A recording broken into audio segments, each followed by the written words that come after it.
Optimal minimal. At this altitude, I can run flat out for a half mile before my hands start shaking. Can I ask you a personal question? Now would seem an appropriate time. What if I did the opposite? I'm a cybernetic organism, living tissue over a metal endoskeleton.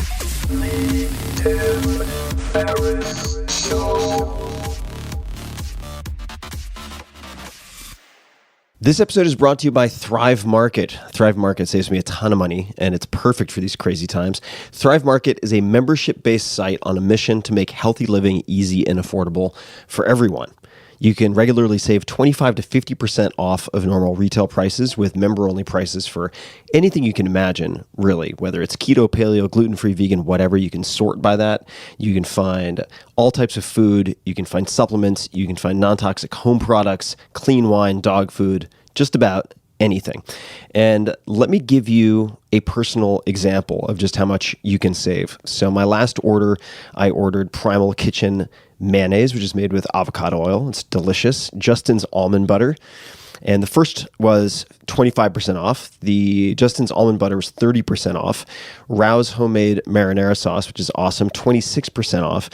All said and done, at the end of my shopping, I saved $39 on my order. So members, and I'm a member, can earn wholesale prices every day and save an average of $30 on each order.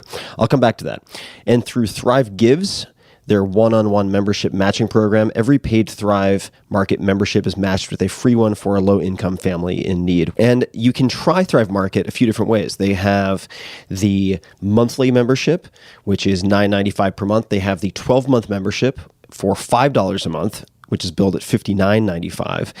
And right now, this is exclusive to you guys. You can get up to a $20 shopping credit when you join today. Now, remember that I saved $39 on my order. So basically, with one or two orders, I pay for the annual membership, which is pretty sweet. So go to thrivemarket.com/Tim to give Thrive Market a try. You can, like I said, choose between the membership models you'd like to test out. If it doesn't work for you, you can cancel for any reason within 30 days for a full refund. And on top of that, you will make back your membership and savings, as I have, or they give you credits to make up for the difference. So it's really win-win-win all around, and I would suggest you check it out.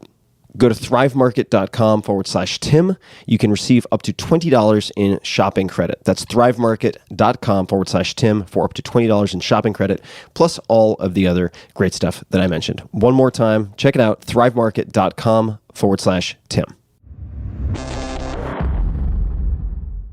This episode of the Tim Ferriss Show is brought to you by Athletic Greens. I get asked all the time, if I could only take one supplement, what would it be?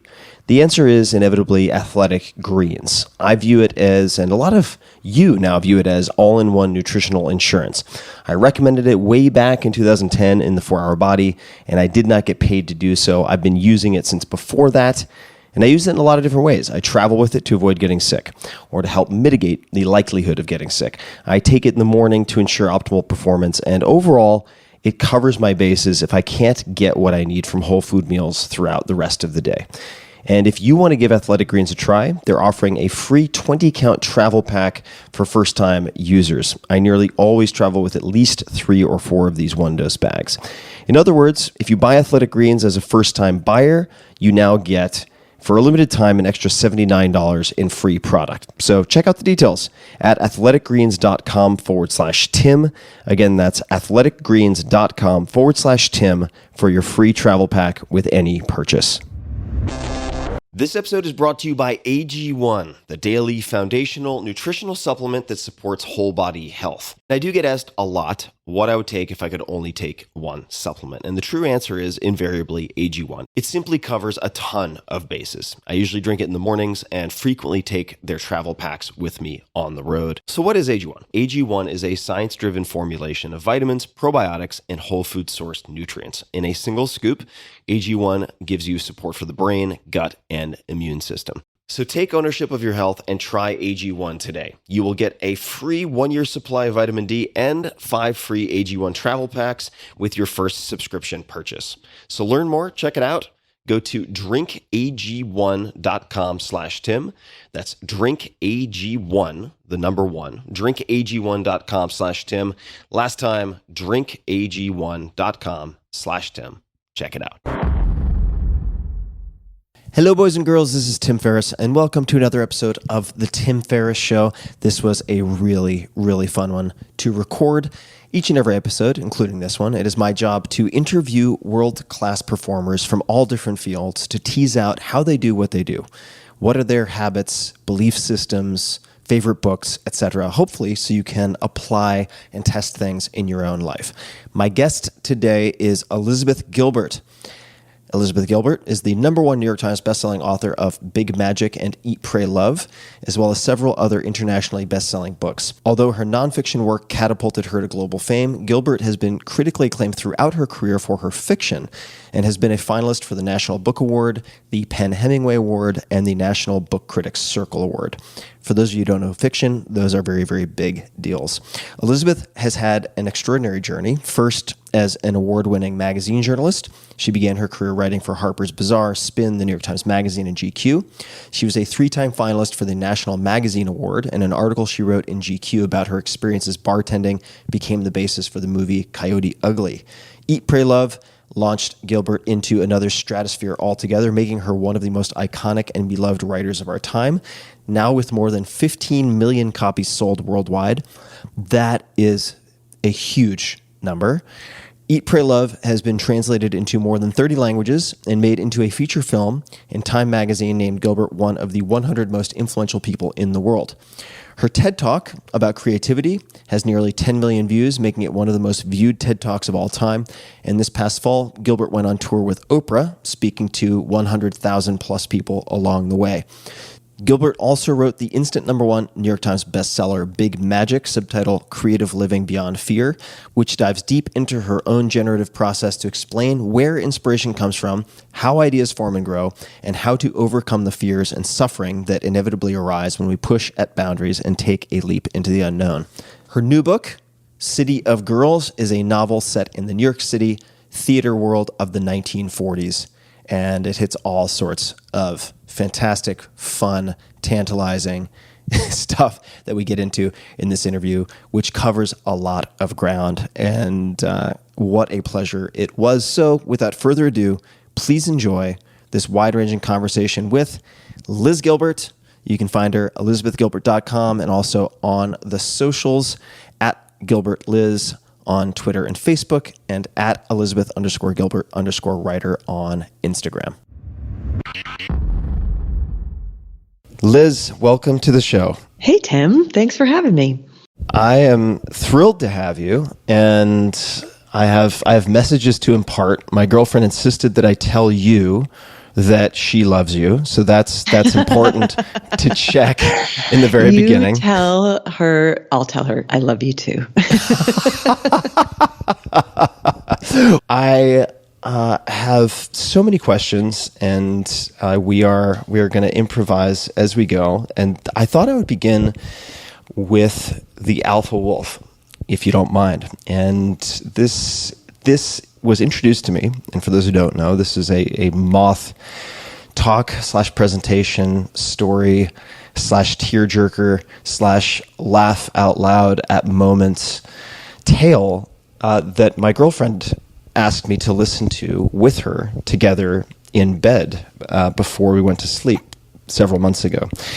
And I saw that Rhea's birthday, her 60th birthday, was just a few days ago.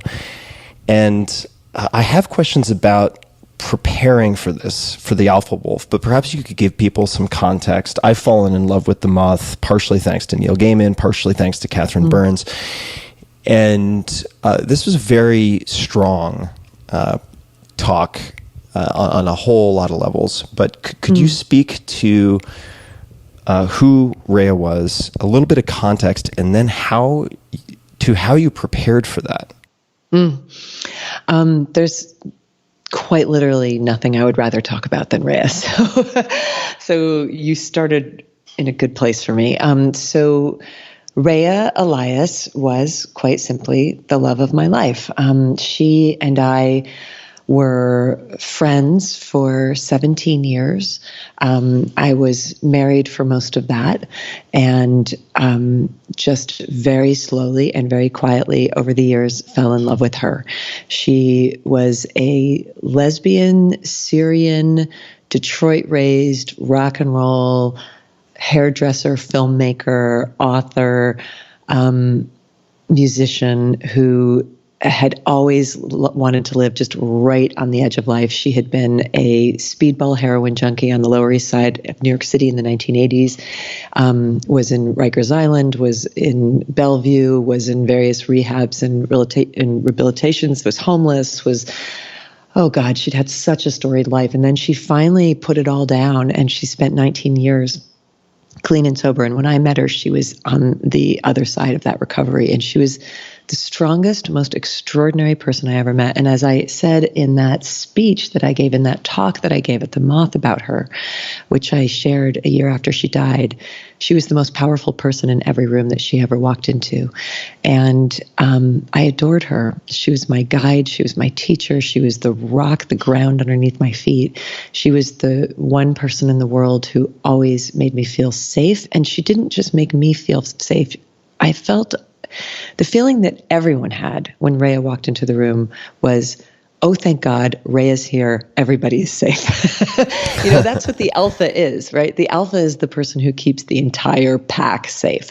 And because she was the most powerful person in the room, what I always knew when she walked in was not only would she make sure I was okay, if anybody was preying on me in any way, she would make sure the predator was okay too. Like she had everybody under her wing to make sure that people were all right.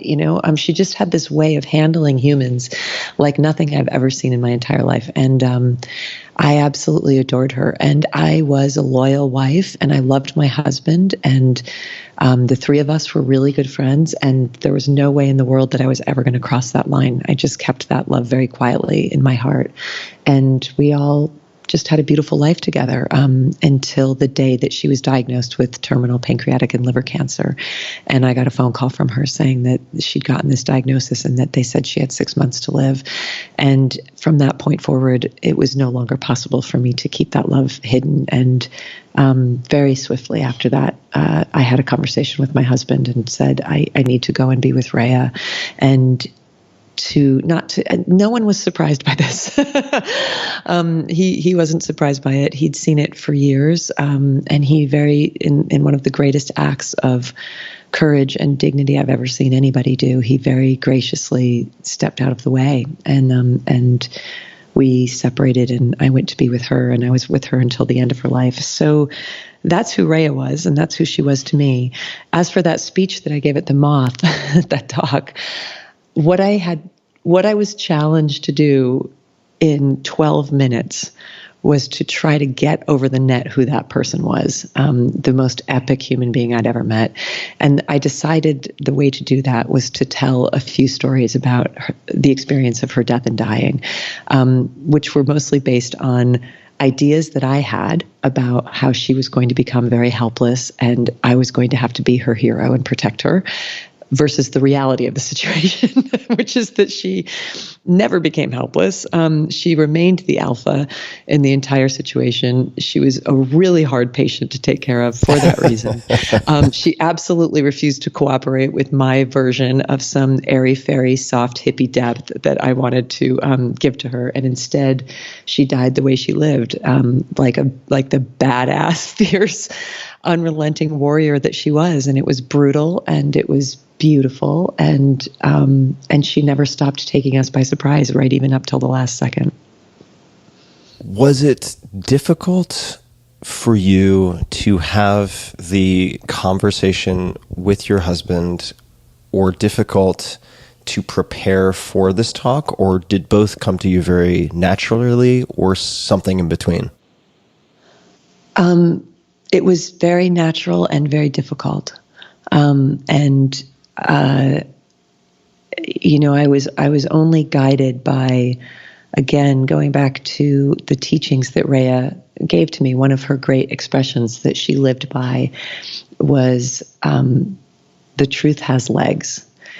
And what she meant by that, and she would expand on it and say it this way: the truth has legs. It's the only thing that will be left standing in the end. So at the end of the day, when all the drama has blown up and all the trauma has expressed itself and everyone has acted up and acted out, and there's been, whatever else is happening, when all of that settles, there's only going to be one thing left standing in the room always, and that's going to be the truth. And Rhea's policy of life was, since that's where we're going to end up, why don't we just start with it? Why don't we just start with it? And I can't tell you how many times I heard her say that, and how many times I heard her just go right to the center of it with people, where she'd be like, okay, put your truth on the table. Let me put my truth on the table. Let's skip the drama and let's just go to the truth, because that's the only thing that's ever going to survive. And let's just begin, right there. And that was a truth. The truth of my love for Rhea had reached a point where it could just no longer be hidden. I couldn't hide it from myself anymore, and I certainly didn't want to hide it from this wonderful man who I loved and still love. And there's that adage, I think David Foster Wallace said it: the truth will set you free, but not before it's had its way with you. It's a frightening thing, but I just felt like the only way that I could honor how much I loved him was to honor that great man by telling him the truth. And he honored me in return by accepting it. What did you learn about grief, your own grieving process, grief recovery plans, anything related to grief through that experience? So everything about Rhea humbled me. That was one of her great roles in my life, was to just show me how you can plan till God leaves Chicago. You can plan, you can plan shit till things get better. You can plan till the end of days. And trust me, I'm a planner. I am an organized person. I have, my mom's lesson always in my childhood was like the best thing you could be was somebody who had her ducks in a row, right? Like, just get it all in order, get it all organized. And life has a marvelous way of refusing to cooperate with that. And so I planned to be a good, loyal wife. And then God or the universe was like, oh, that's a great plan. Good. The way that I say it now is good guess. Good guess, Liz. Good guess. Like a really good guess, honorable guess, all done with the best of intentions. But actually, that's not your love. This is your love. And I spent years just being like, no, it's not. No, it's not, because I have this plan. And life's like, yeah, it actually is. It actually is. And the point is going to come where that truth is going to become bigger than your plans. And that extended into the way that I tried to manage, I'm using air quotes now, manage Rhea's death. I also went into her death with a plan. We're going to have an enlightened death. We're going to have a real hospice death. We're going to bring grief bereavement experts in here to talk. I mean, I laugh now because it's like, it's just Rhea, like, who's such a biker chick. It's like, you're going to bring a fucking grief bereavement expert in here, like, to talk to me. Like, give me a break. I'm gonna go down watching football, eating chicken wings and smoking. Like, this is like, I have no interest in that. And so she just waylaid that plan completely and died on her own terms. And then I think by that point I'd given up even having the idea of a plan for grief. I just remember, I think I walked into my grief kind of like just naked and broken and just like, okay, what do you have for me? and it just, what it had for me was so beautiful, and so hard. I found that, I guess I did have a plan to a certain extent, because I still thought that I was going to be good at it. This is like, I love when I walk into really hard things, like, I'm going to be good at this. You can't be good at grief. You can't be good at it. It's not something that is to be mastered. It's something that's to be survived. And And it's something that has great lessons for you, but you certainly have to drop any sense that you've got control over it or that you can manage it. It's bigger than you, and it's bigger than us. It's a force of nature. It's a weather system. And what I learned in grief was you let it take you. You just have to let it take you. When those waves come, you have to let them break over you. If you try to resist, it will only hurt you more. And one of the things that really shocked me in my grief was how much rage there was in it. I don't think of myself as a very rageful and angry person. But my grief was shot through with an absolute white hot boiling rage. And I was enraged at Rhea. I was enraged at Rhea for not dying the way I wanted her to. I was enraged at her for dying at all. I was enraged at her for leaving a whole bunch of shit for me to take care of after she died, which also felt like how our life together had been. It's like, why do I have to handle everything? Why didn't you arrange this? Why didn't you work this out? She's like, because I'm not that person. You're that person. I lived in the moment. You make plans, so you figure it out, I was enraged at family members and friends who I felt hadn't shown up for her or for me in the way that I needed them to. And it was an incredibly uncomfortable feeling. I was enraged at God for taking the one person in the world who ever made me feel safe. And I had a really long list for God of other people who should have died instead of her. And God's like, yeah, that's adorable, but that's not how we're doing it. And I just spun in rage for months, and it hurt him. I mean, it was not manageable. It was incredibly painful. And then finally, I remember one of my final pieces of rage was, I'm enraged at my rage because it's interfering with my grieving. Because I had some sort of idea that my grieving would be this sort of poetic, beautiful, weepy, soft lit, Right, experience. minor key music over candlelight. Yeah, exactly. And instead, it was like Sid and Nancy. It was just like, what's going on inside of my, just violent anger toward everybody and everything. And when I had that thought, I was given the grace of an answer. And the thought I had was, I need this anger to go so that I can grieve. And then the answer came, this is your grief.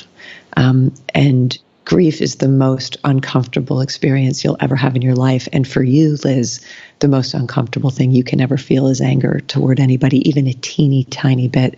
So why wouldn't you think that your grief would come as the most battering emotion that could possibly happen to you? I'm really comfortable being sad, like I can do minor key, rainy day, sweet sadness. I can't handle anger. And so of course it came as anger, and it had to in order for me to feel the magnitude of the loss. It had to be something that was bigger than I could hold. And that's what grief is.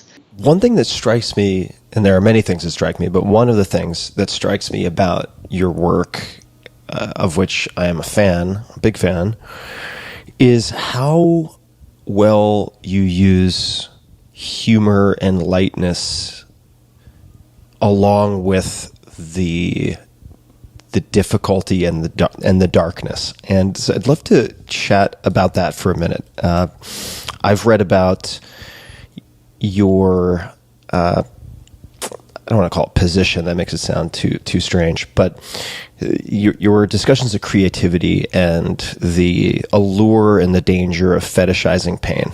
Right? And for instance, I've read The Art of Memoir by Mary Karr, which is a book I absolutely adore, which I think touches on that also quite a lot. And what I'm wondering, I'll try to make this a digestible question, is through, say, your grieving process, certainly this comes up in the moth talk. There are some very funny moments. Do you experience those or find those in the process, say, of grieving, or is it something that you unearth after the fact when you are doing your writing? Or is there another way to look at it? I'm just thinking of something that a hospice nurse said to me because we were cracking up one day.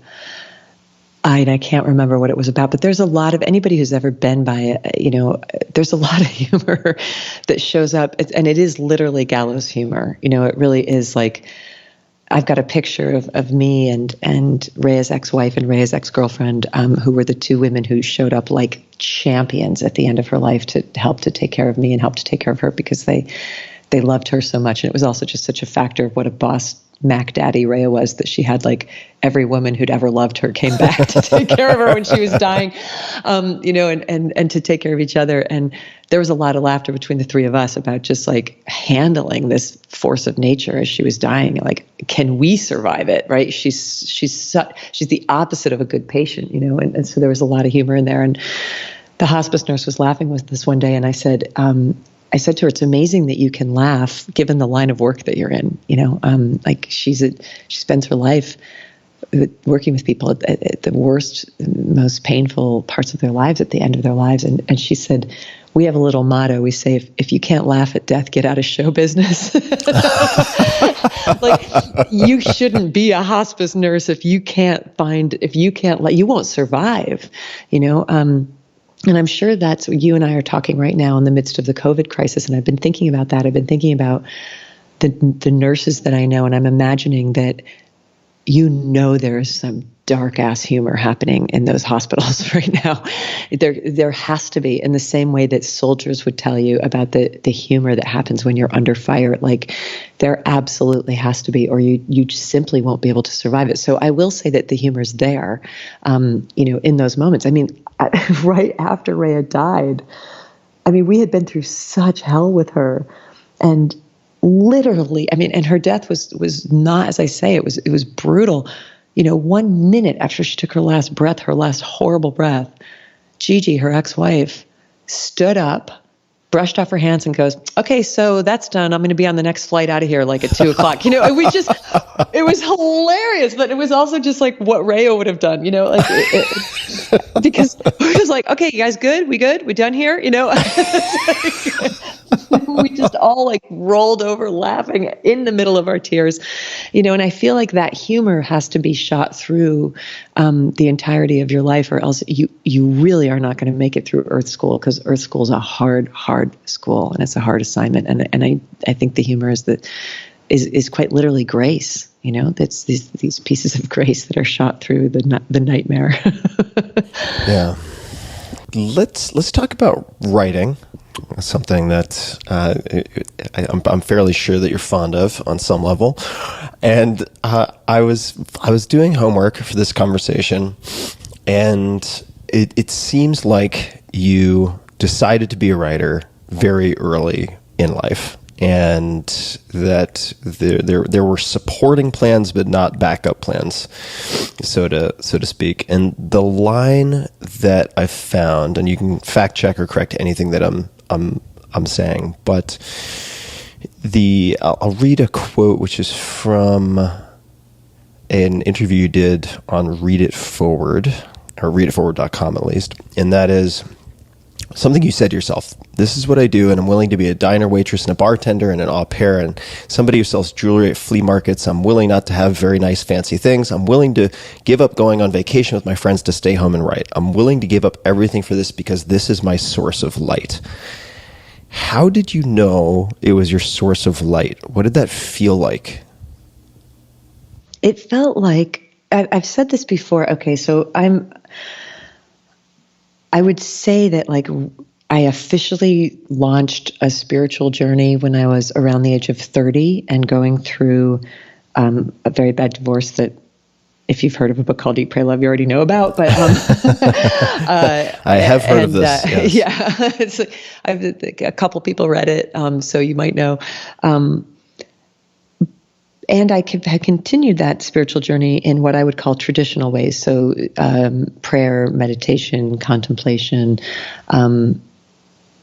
But until very recently, so my meditation practice has only very, very recently, actually I would say only in the last 2 years, only since Rhea passed, has my meditation practice deepened to a point where I might actually say that I'm actually doing something called meditating when I'm sitting there, rather than what I've done for the last 20 years, which is sit down for 20 minutes and either think a lot or fall asleep. Like, that's what my meditation practice has usually looked like. Right, thinking with your eyes closed, yeah. Thinking with your eyes closed, or just flat out falling asleep. But every single thing that the scriptures and all the holy teachings promised me that I would get through meditation, I've gotten through writing. And I got that from a very early age. So the main thing is the silencing of the mind. And it's really ironic because, there's a state that the mystics talk about going into that's called wordless oneness, where your mind, the chatter of the mind and the languaging centers of the mind go silent, and you feel yourself to be at quiet oneness with everything around you. It's also called the zone. You could call it serenity. There's many names for it, but I like wordless oneness because it implies an absence of the chatter in the mind. It is so fascinating to me that one of the ways to drop into wordless oneness, and this has actually been studied by neurologists, is by writing, which is ironic because that's the use of words, it's the use of language. But it comes from a different part of the mind. It comes from an intuitive part of the mind more than it does from the part of the mind that I'm using right now to speak to you. So I found from a very early age, and I was a really anxious kid, that when I was writing, I could have a vacation from what I would now call the egoic self. So the egoic self never stops talking, and it never stops complaining. There's nothing you can give it that will satisfy it. It's constantly looking for ways to be unhappy. It's constantly looking for ways to criticize what is around you and you yourself and everybody in it, and that is the source of all suffering, right? Is that voice. But when I would sit down and write as a kid, and to a certain extent I got it too when I was drawing and making art, but I didn't have as much of a talent for it. My mind would quiet, and something would happen where I would look up and 2 hours would have passed and I didn't have to be Liz during those 2 hours. Now, can't really say that I decided to be a writer. I guess I did, but it's more like I never stopped doing that. I think a lot of us, when we're young, when we're kids, we naturally gravitate toward creative pursuits that make us feel still and make us feel calm. I think for many people, the arts are an intuitive, natural way that human beings, and they pick it up as children, figure out that this is a way that I can feel good. What tends to happen is that when you reach adolescence, you discover all the other really faster, hot-wired ways to feel good, which usually involves sex or substance or spending money, right? A friend of mine who's in recovery says, if it's not a martini, it's a man. If it's not a man, it's a MasterCard. If it's not a MasterCard, it's a muffin. There's the four horsemen of seduction. The four horsemen, right? Man, MasterCard, martini, and muffin. It's like, just give me something that I can stuff into myself so that I don't have to feel, so I don't have to endure the pain of being a human being. I don't have to feel my egoic self. It's not like I didn't do all those things, because I did and do all those things too. But for some reason, I was lucky enough. So a lot of people put down the creativity when they find the man, the MasterCard, the martini, and the muffin, the meth, whatever it is, the workaholism, like whatever it is that you're using to numb yourself so that you don't have to feel. The creativity is a slower, gentler way to do that. So when you find the shortcut, you take it, and a lot of people can point to the place in their life where they stopped creating because it's when they found all that other stuff. But I never put it down.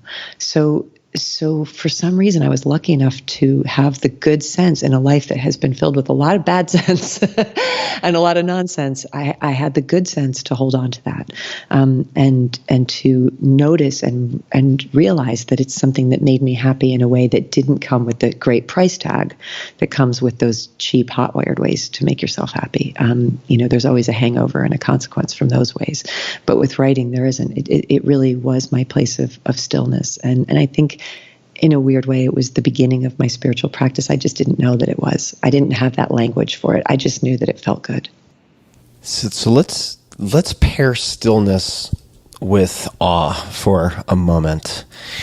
I've also read that there are times when you'll love a sentence so much that you read that you'll start clapping by yourself where you happen to be reading.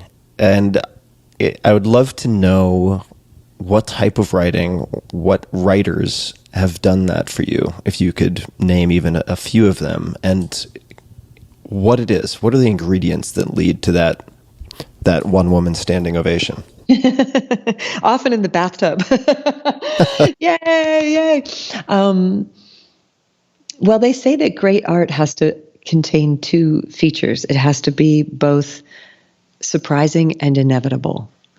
So that's the great paradox. That's good. That's good. Right? Yeah. That's the great paradox, is that you have to go, oh my God, I didn't see that coming. And that is the only way that could go, right?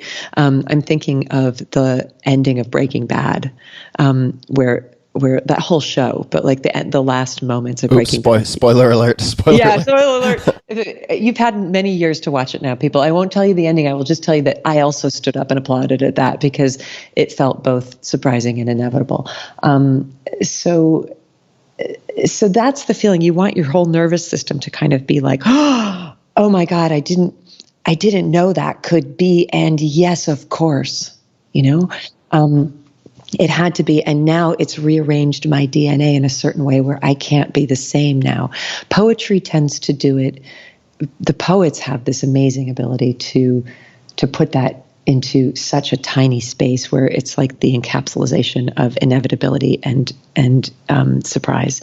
So I'll give you an example of one piece that I love, which is a poem by T.S. Eliot called East Coker that has gotten me through some of the darkest times in my life. Some of those moments in your life where you don't know what to do, right? Where a human being, and this is where I think human life gets really interesting. What happens to people when they reach the end of their power, right? Because especially in this culture where we live in a culture that says you should be able to power through anything, life will very generously remind you that you cannot. And it will very generously break you at times and very generously show you, as we're seeing right now in the COVID virus, we're like, oh, actually there's a limit to our powers here. And it's very humbling. And what do you do when you're at the end of your powers? So the poem East Coker is one, and it gets me every single time. How do you spell Coker? Coker. Coker. Yeah, East Coker. And there's a part of the poem where T.S. Eliot writes, "Wait without hope, for hope would be hope of the wrong thing. Wait without love, for love would be love of the wrong thing. There is yet faith, but the faith and the hope and the love are all in the waiting. Wait without thought, for you are not ready for thought. And so the darkness shall be light, and the stillness the dancing." That's a stand up and applause moment. That is a stand up and applause moment. And sometimes when people I know are grieving or they're stuck or they're broken or everything has been taken away, I will give them that poem because that says what I don't know how to say better than that, which is right now you're being asked to wait without hope. For anything that you hope for would be the wrong thing, and wait without love. Anybody who's been going through a horrible breakup, I'll give them that poem. Like, you're being asked to wait without love right now because love would be love of the wrong thing. And anybody who's a beginning meditator, I give them that poem because of the line, "Wait without thought, for you are not ready for thought." You don't have the wisdom right now to have the correct thoughts. So you need to wait without thought. And then you will see if you do that. And there's still faith, but the faith is in the waiting. The faith is in waiting without hope, waiting without love, waiting without thought. That's the definition of faith, sitting in the darkness in that waiting. And then you will see how the darkness becomes light and the stillness becomes dancing, but only every time. You have to give up. In order to have it, you've got to give up hope and you've got to give up love and you've got to have faith only in the waiting. So that's a line that makes me applaud. Another author who gets me is, another poet who gets me is Walt Whitman. And Walt Whitman describing himself in A Song of Myself, describing himself as standing both in and out of the game, watching and wondering at it, and also being involved in it. That description of he watching himself walk through life, both in and out of the game, is again something that I think of as the highest point of enlightenment. Can you engage with your life? Can you be involved with your life? Can you feel all of the feelings? Can you fall in love? Can you lose? Can you fail? Can you grow? Can you succeed? Can you fuck up? And also watch it from a little bit of a detached distance and marvel at the game itself. So that line gets me. And then as far as fiction writers go, I'm so in love with Hilary Mantel, who wrote the Wolf Hall trilogy about Henry VIII and won the Booker Prize for the first 2 installments of it. And then the third one just came out. And the way that I've been describing it to people is, imagine if all 3 Godfather movies were as good as the first 2. Imagine if Godfather Part 3 was just as good as 1 and 2. That's how good Hilary Mantel is, that the third installment. And I'm reading that right now, and it's just a bow down moment. You know, as an artist, there are a lot of writers who I look at their work and I admire them, but I see how they did it. You know, because it's almost like a carpenter looking at another carpenter's work and being like, oh, okay, I see how you did the joints there and you hid that hinge there, and that's cool. I see, well done, you know. And then there are people, I look at their work and I'm like, I literally don't believe that you're human. I don't understand how you can even do this. And that's how I feel about Hilary Mantel, writing about 16th century England in a way that is so intimate, and so that you cannot read that book without thinking, this is exactly how it happened. And I don't know how she does that. And I'm very happy to say, I'm happy to never be able to do that. I'm just lucky to live on Earth at the same time as somebody who can. Well, I would push back a little bit, and I would say that you have a rare ability to blend readability with wordsmithing sentences that are very memorable and really strike a chord. I don't think that is easy to do. And I mean, I would say, you know, Kurt Vonnegut is one who comes to mind, but it's not easy to combine those two things. And you know, I thought I don't think it made me crack a smile when I was reading about you appreciating sentences. And the quote from you at the end of this portion of the interview was, it's part of the reason that the arts are around, to remind us that we're not just here to pay bills and die, that we're also here to get excited and feel wonder and to feel awe. That's easy to read, but it is something that makes me go, fuck, God damn, you're totally right. Like, I need more wonder and awe. I'm paying too many bills, spending too much time on paperwork. And so I do want to applaud that ability. And thanks, it is something that I aspire to do more of. But you're totally right, or I should say, and you're totally right. There are certain books. I'm in the middle of Little Big by John Crowley, which is this fantastical, I suppose, sort of surreal yet realistic tale of fairies and so on. And it's one of those books where I'm like, I don't know how this guy does this at all. Like, I really, it's just like, you have to be another species to weave prose like this. It's just like, right? I mean, this is the thing that's so incredible about a human life. There are only 2 things in the universe so far that we've discovered that appear to be infinite. And one is the universe itself, because we haven't found the edges of it. And the other is human imagination, because we haven't found the edges of it. We haven't begun to find the edges of it. It just keeps surprising us. People keep inventing new worlds and new stories and new ideas. It's unbelievable. And it's not like, it's not like people have been sitting around not using their imaginations for centuries, everybody's been in this game for a long time. And you would think, you walk into one of the massive libraries in the world and you see all that has been created already. And you just think, well, that's all been done, and then somebody drops something on you and you're like, how did you, how did you find that doorway into that world? And it's so incredibly exciting. And I think just going back again to the idea of grief, I think the thing that keeps me from tanking, is, okay, so the most important person in my entire life is gone. First of all, that's interesting. Like I think that a good way to diffuse drama and trauma is to just start using the word interesting a lot. Like that's interesting. That's interesting. Like that's interesting. Just on a personal level for me, that I would have said to the universe, you can literally do anything, and you can take anybody. You can't take this one. This is the only one I can't live without. And they're like, okay, that's cool, honey. We're going to take that one. And then I'm like, wait. So what does that leave?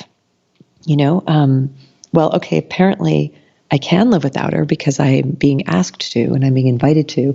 My friend Martha Beck has a really great thing that she always does as a counteraction to codependence. She likes to take classical sort of sappy love songs that are about codependence and just add one line to them to put them into context. And so she'll take that song, for instance, this is one of my favorites. She'll go, I can't live if living is without you. And yet here I sit eating a sandwich. It's like, apparently I can. I can live if living is without you, because here I sit eating a sandwich. Like life is going on for some reason. But what keeps me here is first of all, I'm hungry and I'm going to go eat a sandwich, and the body wants to continue living. And secondly, I want to see what happens next. I want to see what happens next. It's a really interesting world where we have not yet met the limits of consciousness, the limits of creativity, and the limits of invention, and the limits of imagination, and I don't want to miss it. So my curiosity, I think, is going to always be the thing that wins. So there's the curiosity, there's the serendipity, then there's the organizing and the planning, and I'd love to bounce between those two sides of the spectrum. Let's talk about the organizing for a second, and maybe we could start with Mr. Kisco. I think that's your ninth one of your. Do you still use an index card or note card system during research? Do. Could you describe what your system looks like, please? And okay, I suppose we should probably explain who Mr. Kisco is too. You know what? I think it'd be funnier just not to. just let you all let that be the mystery in the back. No, I will be happy to explain. Mr. Kisco, as you all should know by now, was my ninth grade social studies teacher, and I can't believe that only Tim knows that and not the rest of you.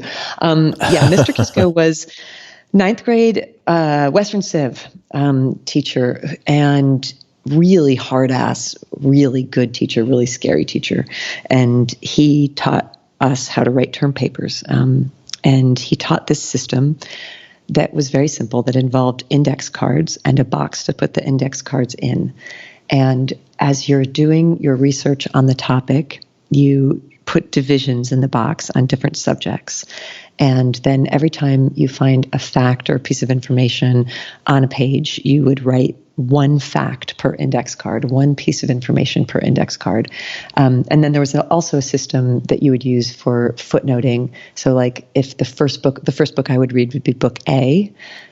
So at the bottom of the index card, I would write A and then the page that I found it on. So A23, right? So, and then when I went to the next book, it would be B, page 46, right? So that way you can mix up the cards and you can still remember where everything came from.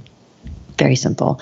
And then each card gets one fact only, and each fact goes in the filing system under whatever subject, whatever area is.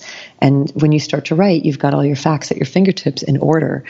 I've taken that system, which was used for researching, and I've grown it into a system that I use for writing my novels, because my novels are very research-based. And so, for instance, this recent novel that I just wrote called City of Girls, that takes place in New York City in the 1940s in the theater world, and involves a young woman who moves to New York City in 1940 and gets pulled into a group of showgirls and dancers and playboys and actors and goes on a wild promiscuity bender just as the war is about to begin for America. That book required an enormous amount of research to be able to speak the language of the 1940s, to be able to write a play. There's a musical that's in the middle of the book, and I had to figure out, like, get the language of playwriting of the 1940s correct. How did people dress? What were they wearing? What was going on in the news at the time? And so I would get a big shoebox and a bunch of index cards and just dive into the research, which took me about 3 or 4 years.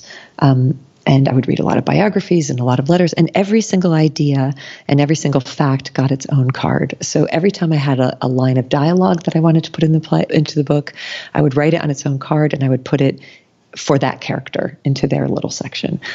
Every time I found out something about, I had a little section called fashion 1940s, right? So every time I found any tiny little detail, I would put it into that section that was about fashion. Anytime I had a detail about, like, sex, for instance, I needed to kind of figure out what the sexual culture was of New York City in the 1940s. What kind of birth control were people using? How were they talking about sex? So anything I found on there, I put into the sex section. Anything I found out about what it was like working at the Brooklyn Naval Yards in the 1940s during the war, because my character ends up working there, would go into the Navy Yard section. So it's all very tidy and organized in box after box after box. And by the time it's done, it's like I've got a novel.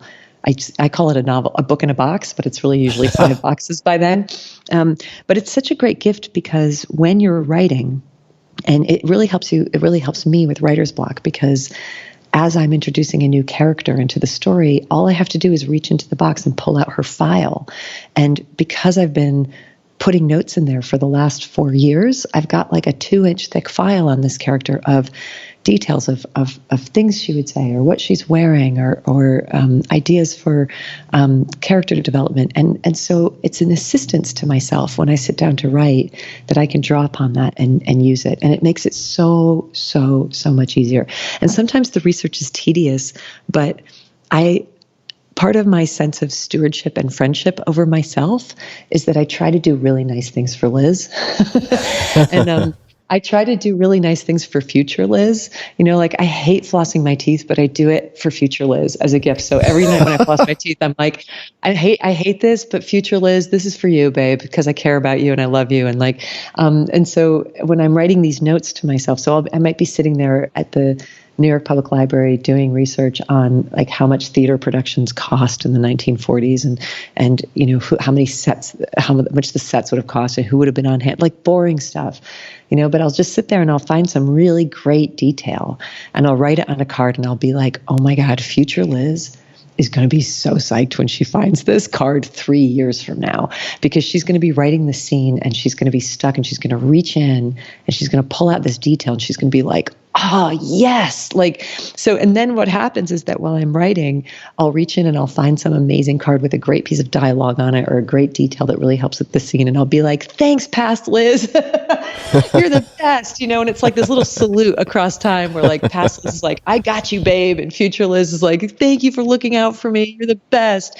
So, like, all of the preparation that I do is to help myself during the hard part, which is the actual creating a novel. And I want to give myself all the help I can, because I want to suffer the least that I possibly can. So I really do try to, like, really show up for future Liz. It strikes me that you have a very productive, at times at least, of course I don't know every detail of your entire life, but balance between this sort of egoless, or egoless at least, meaning less ego, wordless oneness, and then the very sort of egoic, by necessity, planning side of things, right? Where you're actually creating multiple Liz's to help sort of clear the decks and steer the ship. When you look at, say, your 5 boxes of cards, whether it's for the fiction, like City of Girls, or nonfiction, what percentage of what you have on those cards ends up making it into finished books, would you say? I'm curious kind of what makes the cut eventually.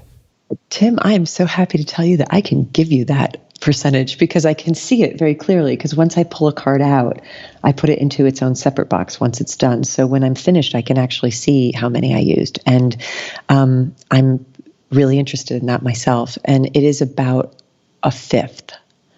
A fifth makes it into the book. Yeah. That's a good. That's a good. Strikes me as a good percentage.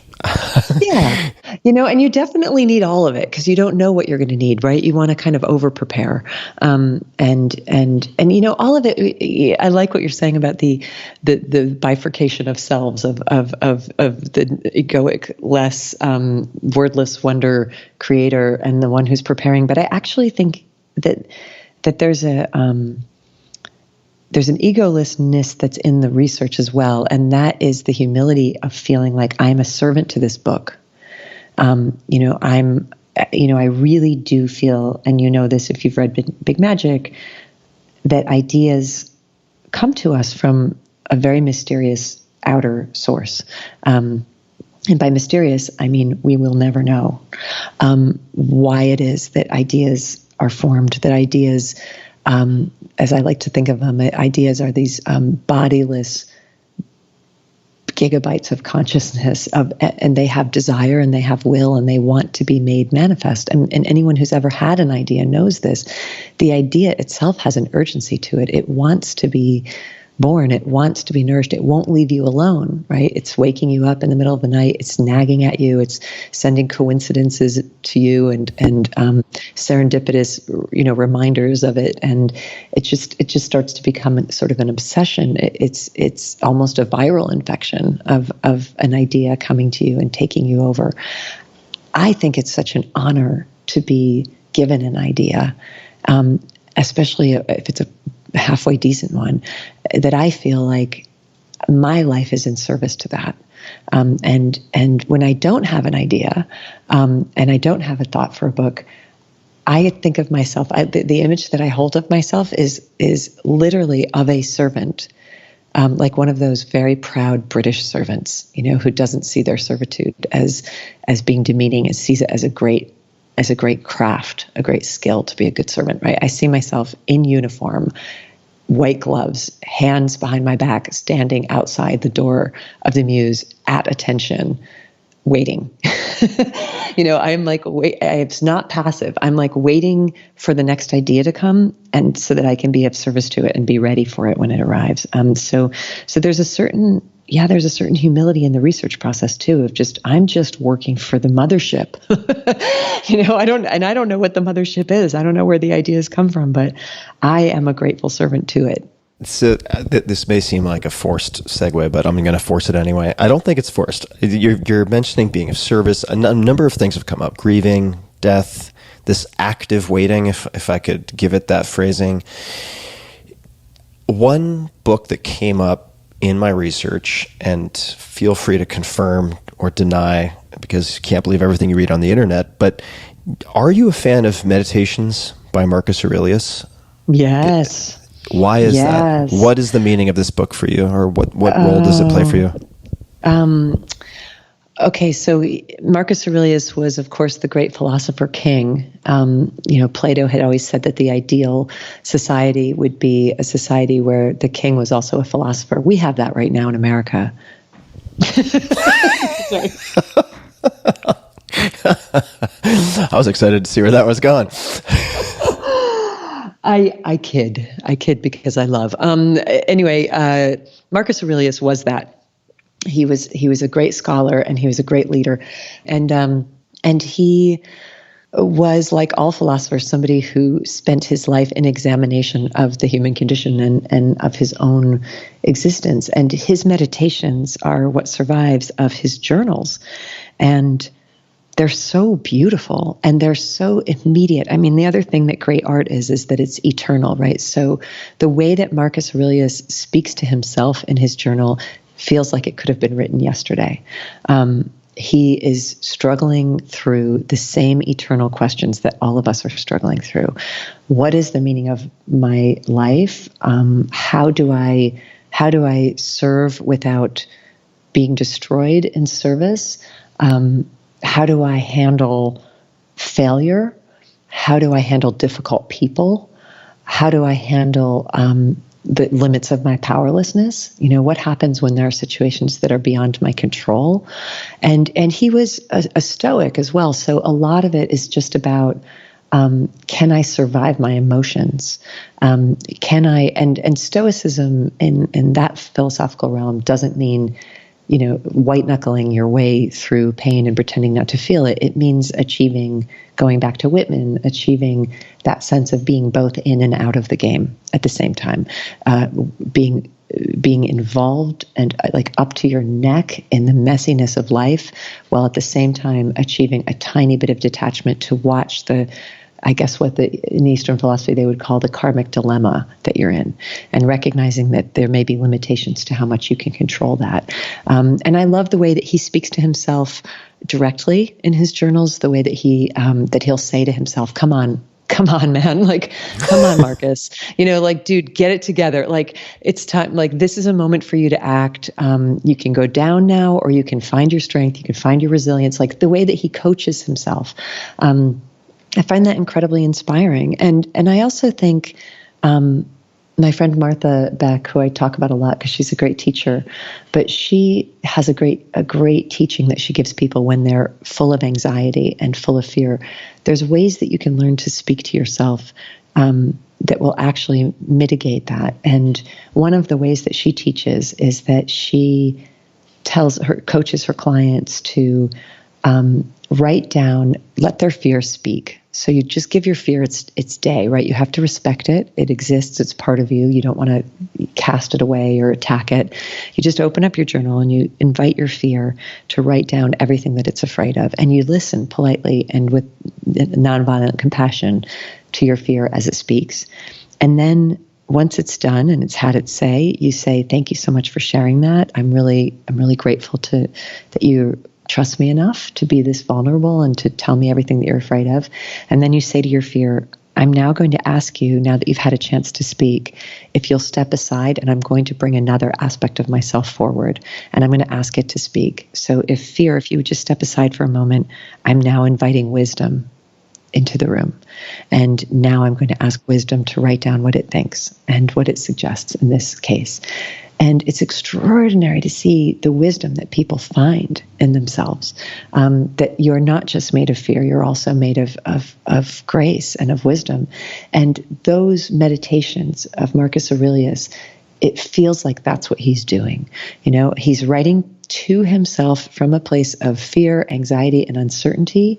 And then he's writing back to himself from a place of wisdom and saying, okay, this is what you're upset about. I recognize that. I see that. And now I'm going to ask wisdom to come into the room. And this is what it would suggest.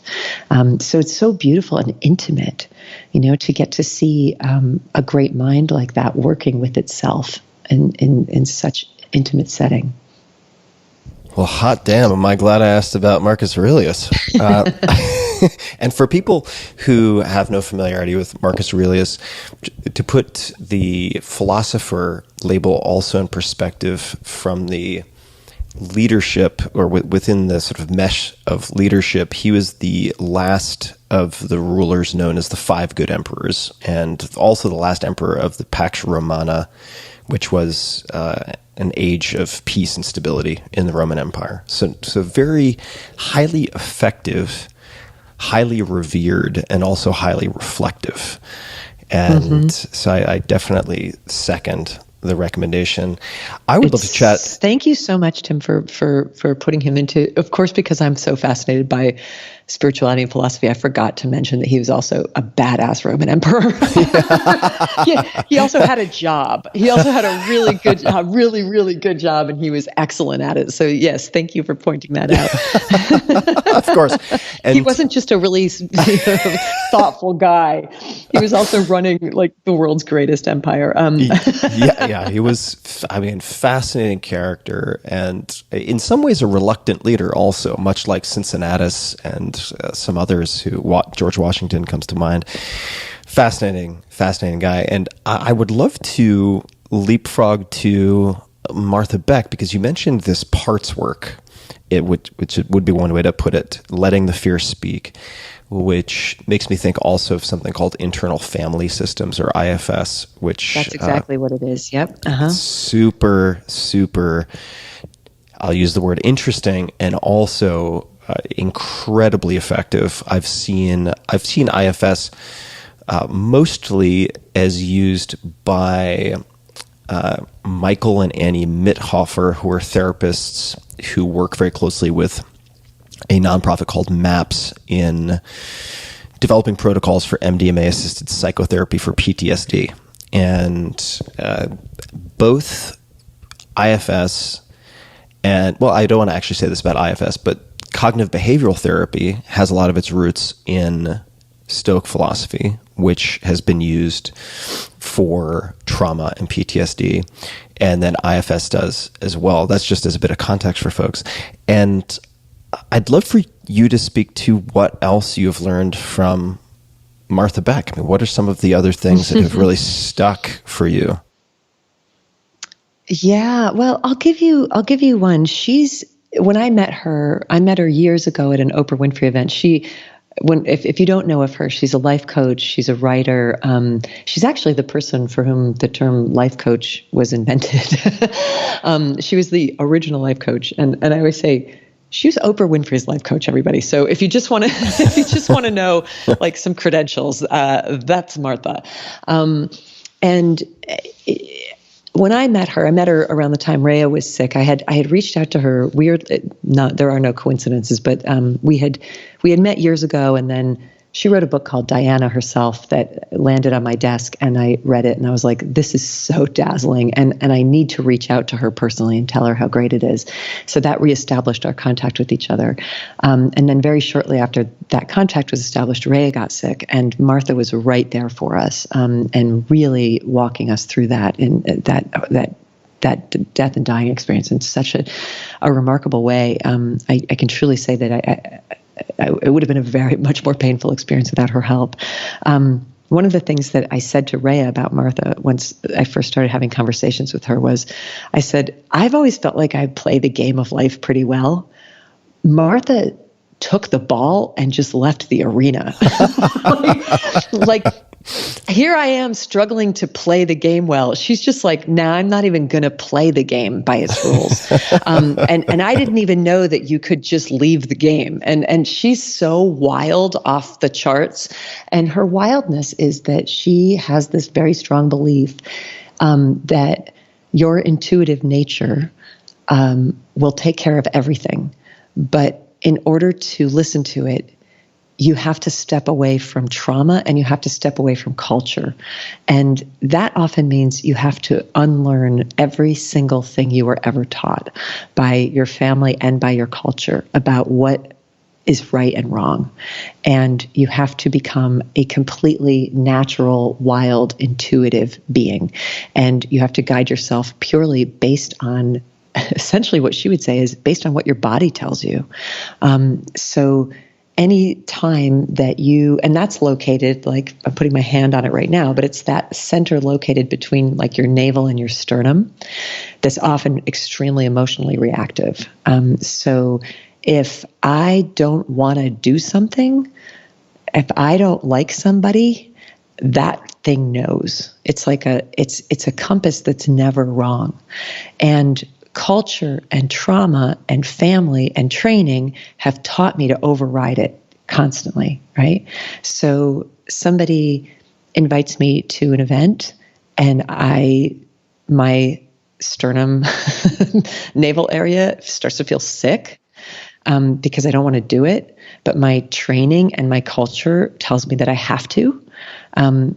That's me overriding the only navigational system that is truly my own in order to be a good member of society. Or it's my fear that's overriding it because I say, I have to say yes to that invitation because I have to network, and if I say no to this really powerful person, then, and that overrides it. anytime you say yes with your mind when your body says no, you will lead yourself farther and farther and farther away from your path. And so the work that Martha does is about teaching people how to trust that and only that. And she has navigated her life based on that and only that. And she started navigating it that way, not for fun, but because she was dying. She was literally dying of several autoimmune diseases, and she was dying of being a good person. She was dying of doing everything exactly right as she had been taught by her Mormon upbringing and then by Harvard.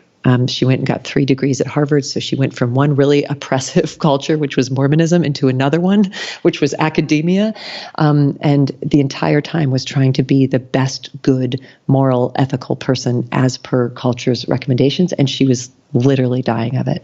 And the way that she cured herself was that she went on what she called an integrity cleanse. And this is the most badass thing I have ever heard anybody do. Like Check that. it. That is amazing. This is what. Yeah, it all sounds good until you find out what you have to do to go on it. It's like true for so many things. Dude, it's so hardcore. She got a watch. She got a digital watch. This was years ago before phones. You can do it now on your phone, but ask yourself if you really want to. But she did it because her alternative was literally to die. And that's often what will make people have to change. She got this watch.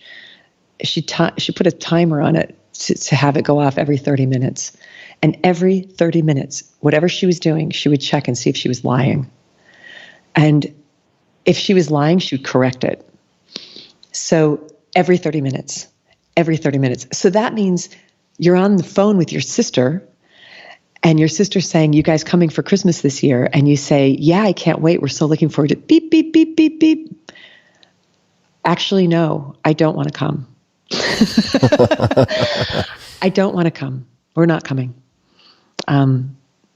Next 30 minutes, another one. Beep, beep, beep. Everything. Every single interaction, every single conversation. No more polite social lies. Nothing. This extreme integrity cleanse. And she said, it was the most amazing thing in the world. She lost every single member of her family. She lost her marriage. She lost the work path that she was on, and what she became was herself, and what she got back was her health and her well-being and her intuition and her instincts. And then she had a few people left at the end of that, and they were her core people. And from that, she built her entire new life that she's still living in now. So it's a massively badass thing to do, but it's pretty cool. And she said, I've softened it a bit. She's like, I'll tell a social lie now just to be nice.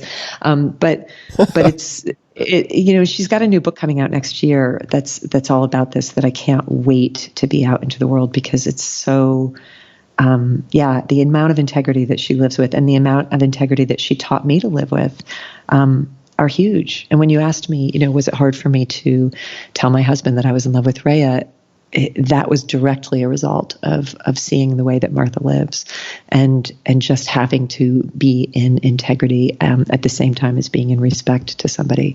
I'll give you one more Martha Beck line that I love. She says, there are certain moments of your life where you're standing in front of a bonfire and you have to jump. You just have to jump into it. And you have to be willing to burn away everything that you've been taught and everything that you're afraid of, and just do it. And she said, and I remember her telling me this with such glee, she goes, it's such a cool moment that you're in. And she said this to me, as I was leaving my marriage and going to be with Rhea. She said that these bonfire moments are so fantastic because there's only 2 things that can happen when you jump into a bonfire. One of them is that you find out that it wasn't actually a bonfire, that you were afraid that it was going to burn you to pieces, and it actually didn't. It wasn't as scary as you thought. You did it. You took the leap. It turned out to be kind of like warm and soft and easy, so it was no big deal. The other thing that can happen is that it is a bonfire and you are incinerated, and your entire life is incinerated by it. And that's even better, because then you get to be reborn as a phoenix on the other side, completely new. So either way you win. So there's no reason not to. You'll either jump in and find out it was nothing, or you'll jump in and you'll be destroyed, and that's awesome too. So when I say Martha doesn't play by the game. That's what I mean. Like, that's what I mean about she's not even in the arena that we would call any sort of normal way of living. And Right. and for that reason, she's been, one of the top 3 most influential people in my entire life. You're like, Martha, do we go left, right, or straight? And she's like, we go up. You're like, what? Mm-hmm. How do we do that? Yeah. That's incredible. Let's talk about the integrity check that sternum to navel area will have to come up with some sort of perineum like label that makes it a little easier to Inner compass, I think, is a good inner compass. There we go. That's where it's located. Yeah. When you do say an integrity check, and I had read that when Rhea was sick, for instance, you began deleting or archiving emails without responding as a bit of a treat to yourself. And Deleting. Not archiving, deleting. Okay, deleting. Goodbye. And when you say now, check in with yourself and decide to say no to something. Let's just, to make it easy or make it concrete, via email. You get an invitation from a friend you do actually really like with something that could plausibly advance your career or be fun, but you check in with yourself and it's like, no, this isn't a yes. How do you phrase your no's or declines? Do you have any particular go-to language that you like to use? I just want to make sure everybody knows that this is not easy. I don't want to have any illusions for anybody that this is simple. And the closer the relationship, the harder it is. The closer and more intimately I'm involved with somebody, the more stakes there are for me, and the harder it is for me to tell the truth.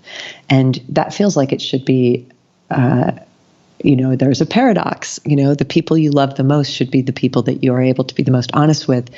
Well, no, because they're the people who you want to hurt the least, right? And so that's where it's really, really hard. So there's a couple layers of it, right? So if it's somebody, I now treat my inbox like it's my home because I think it's an extension of my home. So if somebody walks into my home uninvited and announces themselves and doesn't say how they got a key and asks for something, I delete that email. And I will delete that email even if they are a producer for Good Morning America. I'm just like, I didn't invite you in. There are proper channels, you know what they are. I don't know how you got my personal email, and I just delete it. And if I feel a sense in my sternum of offense, of feeling like this person has taken a liberty, I don't believe that I owe them anything.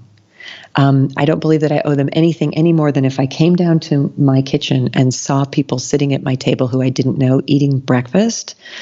I wouldn't believe that I owed them to make them a cup of coffee. I'd be like, get out of my house. Like, you're not supposed to be here. And I don't think I even owe them a polite response. I owe them nothing.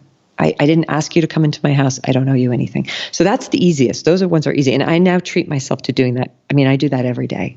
I clear my inbox out very quickly that way. And then I'm entertained when they come back later and they're like, just circling back. And I'm like, yeah, just deleting you again. Circle back as many times as you want. You are not coming in. So that's simple. If it's just bumping this up because I know you. Yeah, I'm just bumping you back, and it's like whack-a-moles. It's like I can do this all day. Delete.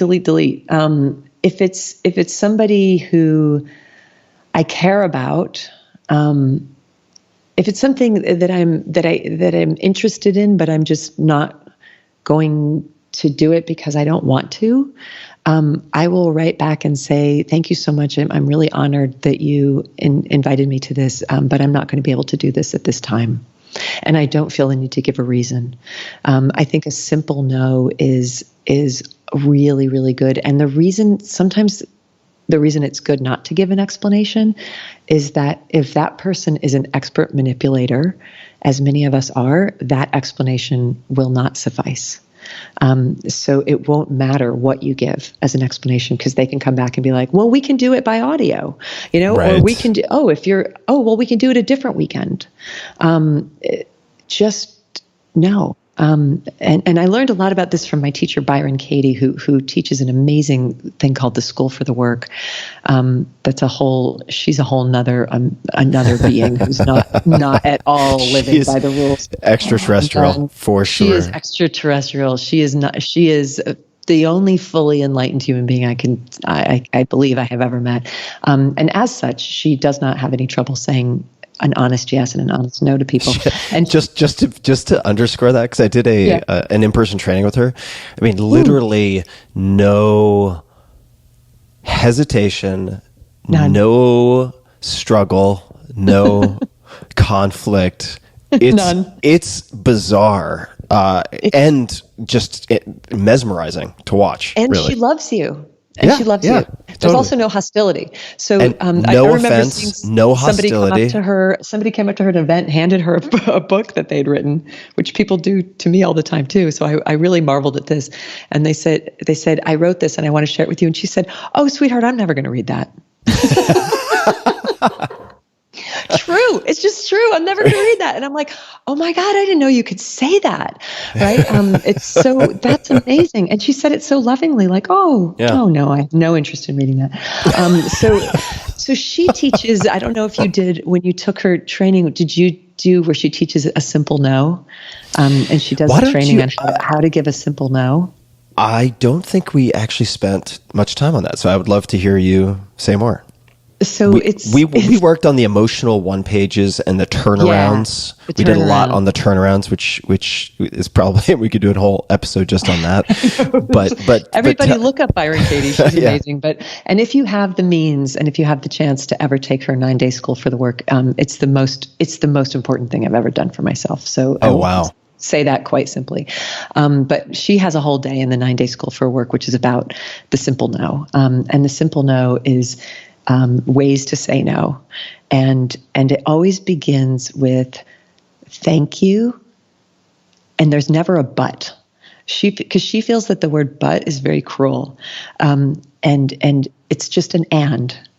So it's thank you and no. And that's it. That's a simple no. And then if they come back, you can say, well, hold on, just to pause for a second. Is that literally the phrasing or is it just? Yeah. Thank you God. and no. Yeah, that's it. That's a simple no. And it still makes my stomach ache because I'm like, oh my God, you can't just do that. You've got to like do the dance. And she's like, you don't have to do the dance. And she's the one who taught me if the person is a good enough manipulator, it doesn't matter what you bring. They're going to manipulate it, right? And the beautiful thing about a simple no is that it gives in the jiu-jitsu game, it gives somebody no weapon that they can take and bring back at you. They can say you're being incredibly selfish. And you can say, I hear that, and you might be right about that. That's another one she always says, you might be right about that. You might be right about that. And no. And you just keep adding and no after the statement. So then there's, I really, I need you to do this. I'm desperate. And you say, I see that. I see your desperation and no. And one other thing she'll add is you can say, if I change my mind about this, I'll let you know. And no. And that's been a game changer for me. So I just did one last week. Somebody who I have a professional relationship said, I want you to do this. I want you to do this 1-hour video interview, to promote this thing that I'm doing. And old Liz would have thought I owe her that because she did this other thing for me that time. And I checked in with my inner compass and I was like, nothing in me wants to do this. And so I just wrote back to her. I said, I'm so sorry. I'm sorry. And I'm not going to be able to do this at this time. And she wrote back and pushed in and said, let me clarify. I wasn't clear about why we need it. We really need it because right now, it's really hard for us to sell things because we don't have, because of COVID-19. And it's just, that's why we need it. And I wrote back and said, I hear you and I understand you and no. And it goes away. There's, they don't tend to come back a third time. It really does just stop. And let it sit at the no. The more words you add after that, the more entangled you get. But again, I want to make clear, it's hardest closest to home, and it's hardest with family. And with family, I find if I anticipate that I'm going to be asked something, I really have to practice. Because it's scary, and I have to really practice and be like, and just practice saying, I'm not doing that right now. I'm not coming this year. I'm not doing, and I'll say it 1,000 times. I'll just go for a long walk and I'll just practice it and practice it and practice it. Because as I say, the closer the people are to you, the more difficult it is. As a bit of just personal digression here, I was working on an entire book about saying no this past summer. And the great irony, of course, is that I came up with all the reasons why I shouldn't write the book in the process of putting it together. But what I noticed as I was practicing different ways of saying no is that it's an incredibly clarifying exercise because it in a sense, it kind of brings to surface the true character of many people or people who are attempting to reach you. And what I found surprising, and maybe I shouldn't have found it surprising, is that many of my close friends who I anticipated might be upset would respond with, dude, good for you for respecting your boundaries. That's a great line. Yeah, right. Rock on. And they got it, and they were just like, oh, I wish I could say that more myself. Like, good for you. And it was the bonfire that wasn't a bonfire in those cases. Did you ever run into a bonfire that was one? Oh, for sure. Absolutely. Yeah. And then I'm like, oh, wow. Because what I like about what you said about the sort of jujitsu analogy is that if you provide really specific reasons for why you can't do it and you elaborate, you've just created a potential negotiation, right? Right. But if you don't provide that grip, that toehold, then one of the few responses someone can give you if they're upset and still want to push is some type of personal ad hominem attack or an accusation. And then you're like, oh, wow, okay, now it's that kind of party. Okay, this is good to know before we're on stage having a public tiff at God knows what. I mean, this is valuable information. So there were definitely some bonfires, and basically people just self-immolated, right? Because I was like, oh wow, you've just proved my internal compass to be extremely accurate. And right, this is the reason, and here is the reason I'm not working with you. yeah. But you don't even need to say that. You just know it. You just know it because the body knows first. The body knows first, but only always. Only always. And it's one of the things that Martha says that I love is she's like, because culture and civilization have overwritten the software system of the body so much and told you that don't trust that. What you trust are the rules and the mores and the fear-based, scarcity-based, grasping. This is how you have to act. This is who you have to be in order to be safe. And meanwhile, our body's like, ew, like, no, yuck, ew, gross. Or on the opposite side, like, yummy. Like, that's that. I want to be over there. I want to be with those people. I don't want to be with these people. And she said, and if you think about it, like, the wisdom of the body is so incredible. It's such an amazing machine. It's such a fantastic machine, and it's ancient. It's been honed by literally millions and millions and millions of years of evolution into this phenomenal machine of reception, of conscious reception, of being able to respond and being able to know. The mind, the thinking mind, is brand new. It's the newest update. It's only 100,000, maybe 200,000 years old. It's got a lot of bugs in it, And I think of the best example of this is if you were to break your femur, snap your femur in half, the biggest bone in the human body, if it's properly set, that thing's healed in 6 weeks. And you're walking back on it. Your body knows what to do. If somebody tells you you're fat or that you're stupid 40 years ago, it still hurts now, right? Like these wounds, the mental and emotional mind doesn't know how to heal itself nearly as well as the body does. It's so vulnerable, and the body is so much stronger. And so what Martha says is that if you are given this amazing body that's this incredible antenna of operating in the world and always knowing what's right for it and what's wrong for it, and you override it with the mind, essentially it's as if you've been given the brand new, fanciest, like highest speed operating, thinnest MacBook Air, and you're using it as a placemat. Because you don't know how to use it, right? So that's what the body is. It's like this machine that you've been given, but if you're just eating your cereal off of it and thinking that you're doing this well, and it's like, no, open it up and start using it, because it's never wrong. It's never, ever, ever wrong. And it's a tricky thing. It's a especially tricky thing to tell to people who have been addicts, because nobody trust their intuition less than anybody who's been through addiction, because they're like, oh, you don't want me doing what my body wants me. You don't want me saying yes to what my body is. But there's a really big difference between addiction and intuition. And if you look back at your moments of addiction or your moments where you're out of control of yourself, you usually can find that your intuition was trying to tell you something and your addiction was overriding it. Right? Your intuition knew that this was not a good move, but your mind, the addictive, broken, diseased mind was giving you instructions. So truly the intuition can be trusted. I know it's so hard for us to believe, but it does know. Does know right from wrong for you.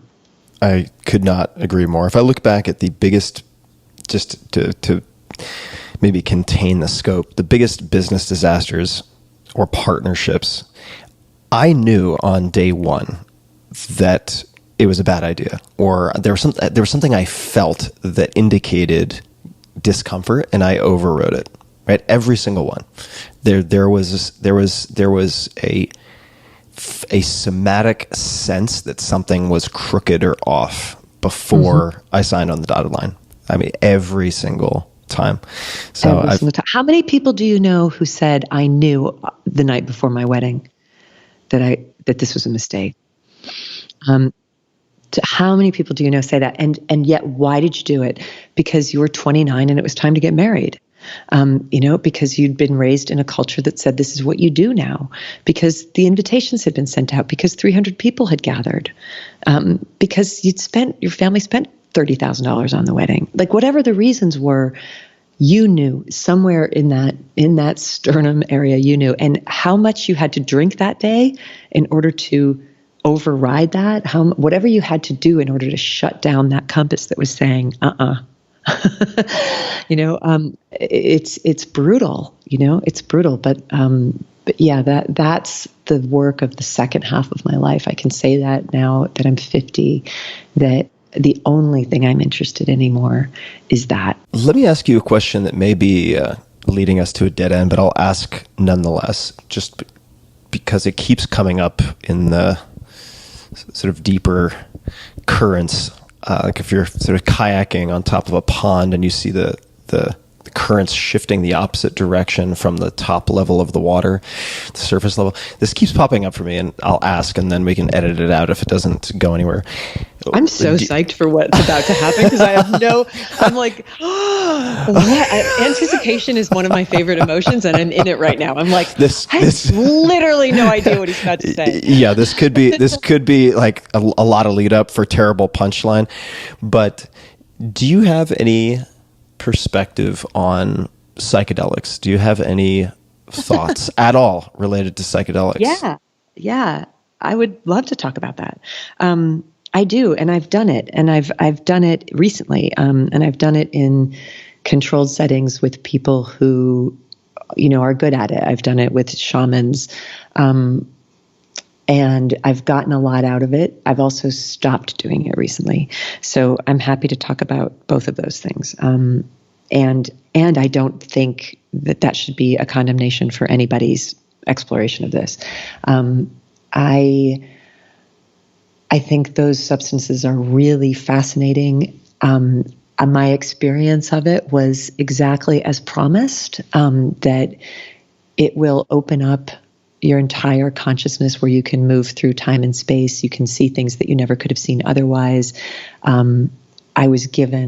I had one journey with a shaman's help during the time of Rhea dying that really, truly gave me what I needed, a piece of information that I needed to get me through to the end of her life, that I think I would have broken if I hadn't been shown that piece of information. And I brought the shaman in specifically because I said, I'm at the end of myself and I need a vision. I can't sort this out myself. This is beyond my capacity, and I think it's beyond the capacity of counselors.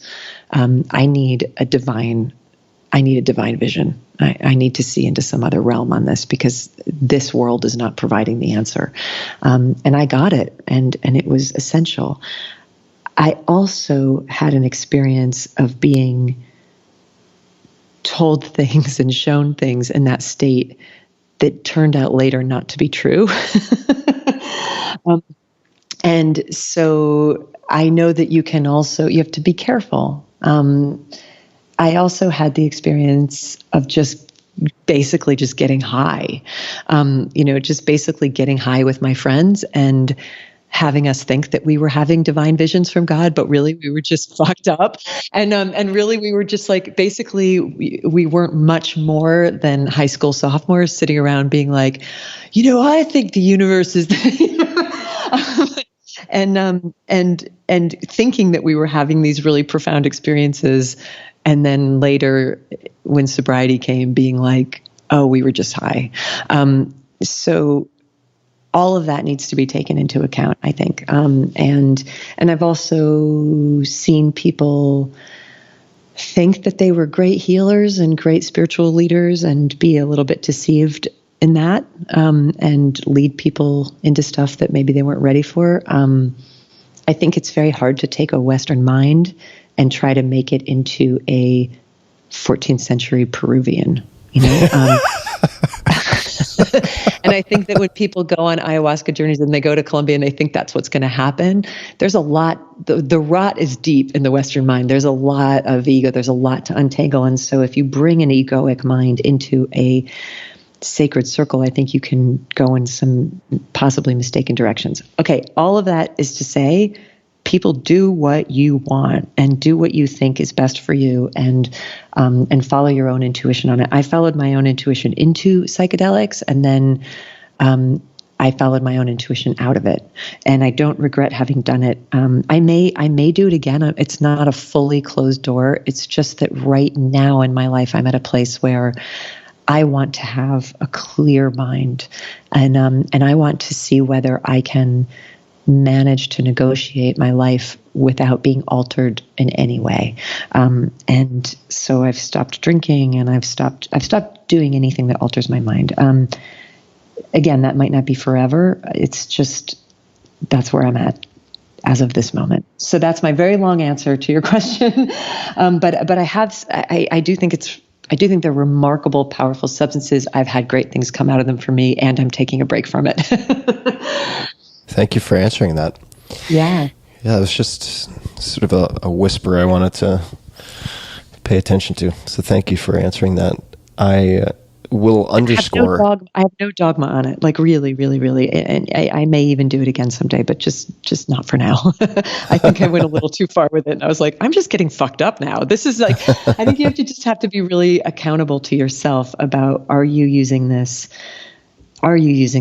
for transformation, or are you using this for escape? And only you can know that. Yeah, I do want to underscore a few things that you said, since this is a subject, an area that I spend a lot of time thinking about, have for the last 6 years or so, that these are very, very powerful compounds, and they create a plasticity that can be molded for the better. It can also be molded for the worse. And there are just busloads. There are arena loads full of charlatans who have messiah complex, who believe themselves to be able to reach into your soul and fix what is broken, who have no no track record, no credibility, no training that would lend itself to that type of confidence. And you wouldn't go on Craigslist to find someone to perform neurosurgery on you. And I would suggest, particularly if you are psychedelically naive, meaning you have not used these compounds, that you take it that seriously. And that might seem like a very an overstatement, but I don't think it is, because there is I've found tremendous value in psychedelics over the past 20 years, and nonetheless, I like to be a voice of caution, because there's a survivorship bias with the positive stories, if that makes sense. It's kind of like the mutual funds you read about in Barron's. It's like, those are the ones that have survived. But if you have a 1,000 orangutans flipping quarters, like eventually, like one of them might have flipped heads 1,000 Wait, times. did you have a vision where you saw 1,000 orangutans? No. That would be very visually arresting, That would though. be something that you could see in those states. Yeah, it's kind of the screensaver I want on my computer. But so I would just say people should be cautious, and particularly if you have no experience, to take it very seriously. And that's very, very wise advice. Yeah. And people will do whatever they're going to do. And people are going to do whatever they do. People are going to do whatever they do. At the very least, if you are considering that type of tool, I would suggest that you start with at least a month of daily meditation and possibly journaling, which is what I would like to ask you about next, because we've mentioned letting your fear speak. We've mentioned that in the context of Martha Beck. And I read that every few years you go through the Artist's Way course. And I'd just love to hear how you decide when it is time to do that, and what role morning pages have for you. If you could speak to that. Yeah, and if people don't know what the Artist's Way is, it's a wonderful course that was created 20 years ago, 25 years ago, something like that, by a woman named Julia Cameron, and it's based on the 12-step recovery program, actually, but it's a way of recovering your creativity from its trauma. And Brene Brown has talked about this too a lot, about what we call art scars that people have, for very good reason. Many people were mocked for their creative endeavors when they were children, and they shut it down. Or you were told that you can never make a living out of this. This isn't a responsible way to live. This is for children. Put away your childish things and take on the mantle of adulthood. And so it's a 12-week long course, self-guided course, where she leads you through a series of questions and exercises that are meant to liberate your inner artist from their wounds. And it's also one of the two foundations of the Artist's Way are the morning pages, which is every morning you wake up and you write for 3 pages, anything, no matter what, as soon as you wake up. And the second thing is the artist date, that once a week you take yourself on a date to something interesting alone, that you go do, whatever it is. It could be anything from going to an art gallery to taking a walk in a part of town that you've never seen before, just something that you do that is entirely your own. I've said this before, and I'll say it again: Eat, Pray, Love would not exist without the Artist's Way. I was in a terrible depression and in a lot of pain and a lot of emotional suffering and going through a divorce, and somebody gave me the Artist's Way, and I did it. And one of the things that happens when you do it is that various ways she asks on almost every single exercise, she's asking you various interpretations of, if there was one talent that you wish you had, what would it be? If there was one skill that you would love to learn, what would it be? If there's something you wish you had studied when you were younger, what is it? If you could have 5 talents that you don't have now, what might they be? If you could have 5, and she keeps asking these questions in various ways, and you answer them again and again and again. And when you're done doing the Artist's Way, you go back and you read through all your journals and you see what keeps showing up. because that's your clue as to what the next direction of your life was. And when I did it, what kept showing up was, apparently I really want to learn how to speak Italian, because it was on almost every page. It's just like, I wish I could speak Italian. I wish I could speak Italian. And this is the beautiful thing about the way that the mind hides things from us. I literally didn't know that about myself. I had no idea that it was such a big deal in my life, that apparently my consciousness really wanted to learn how to speak Italian. So for no reason whatsoever, I just started taking Italian lessons at night in night school at the New School of Social Research in New York, which I call night school for divorced ladies, because it was all a bunch of divorced women taking classes to better themselves. And I was one of them. And I started taking Italian with no plan. And I fell so in love with it. And I said, I want to master this. To master it, I'm really going to have to go to Italy. And that was the beginning of me creating the idea of going and spending that year traveling, starting in Italy and then going to India to meditate and then to Indonesia. It would have never come up. So I can't overstate what you can get out of doing the artist way. And I do it, I tend to do it between projects. Actually, I'm glad you brought it up, because I haven't done it in a while. And I'm just looking over at my bookshelf and I see that the book is sitting right there. And I may take this as an invitation to it's a good thing to do during quarantine. It is. To dedicate myself to it again. And find out. And the other reason that it's important, I think, to do it again and again is you don't know what you're going to find. Like, you change, the world changes and you change. And I have a feeling that if I did the artist way again, it's not going to be, I want to learn Italian on every page. I don't know what I'm going to find. But I'm curious enough to find out. And why don't I do that, Tim? Thank you for reminding me. You're welcome.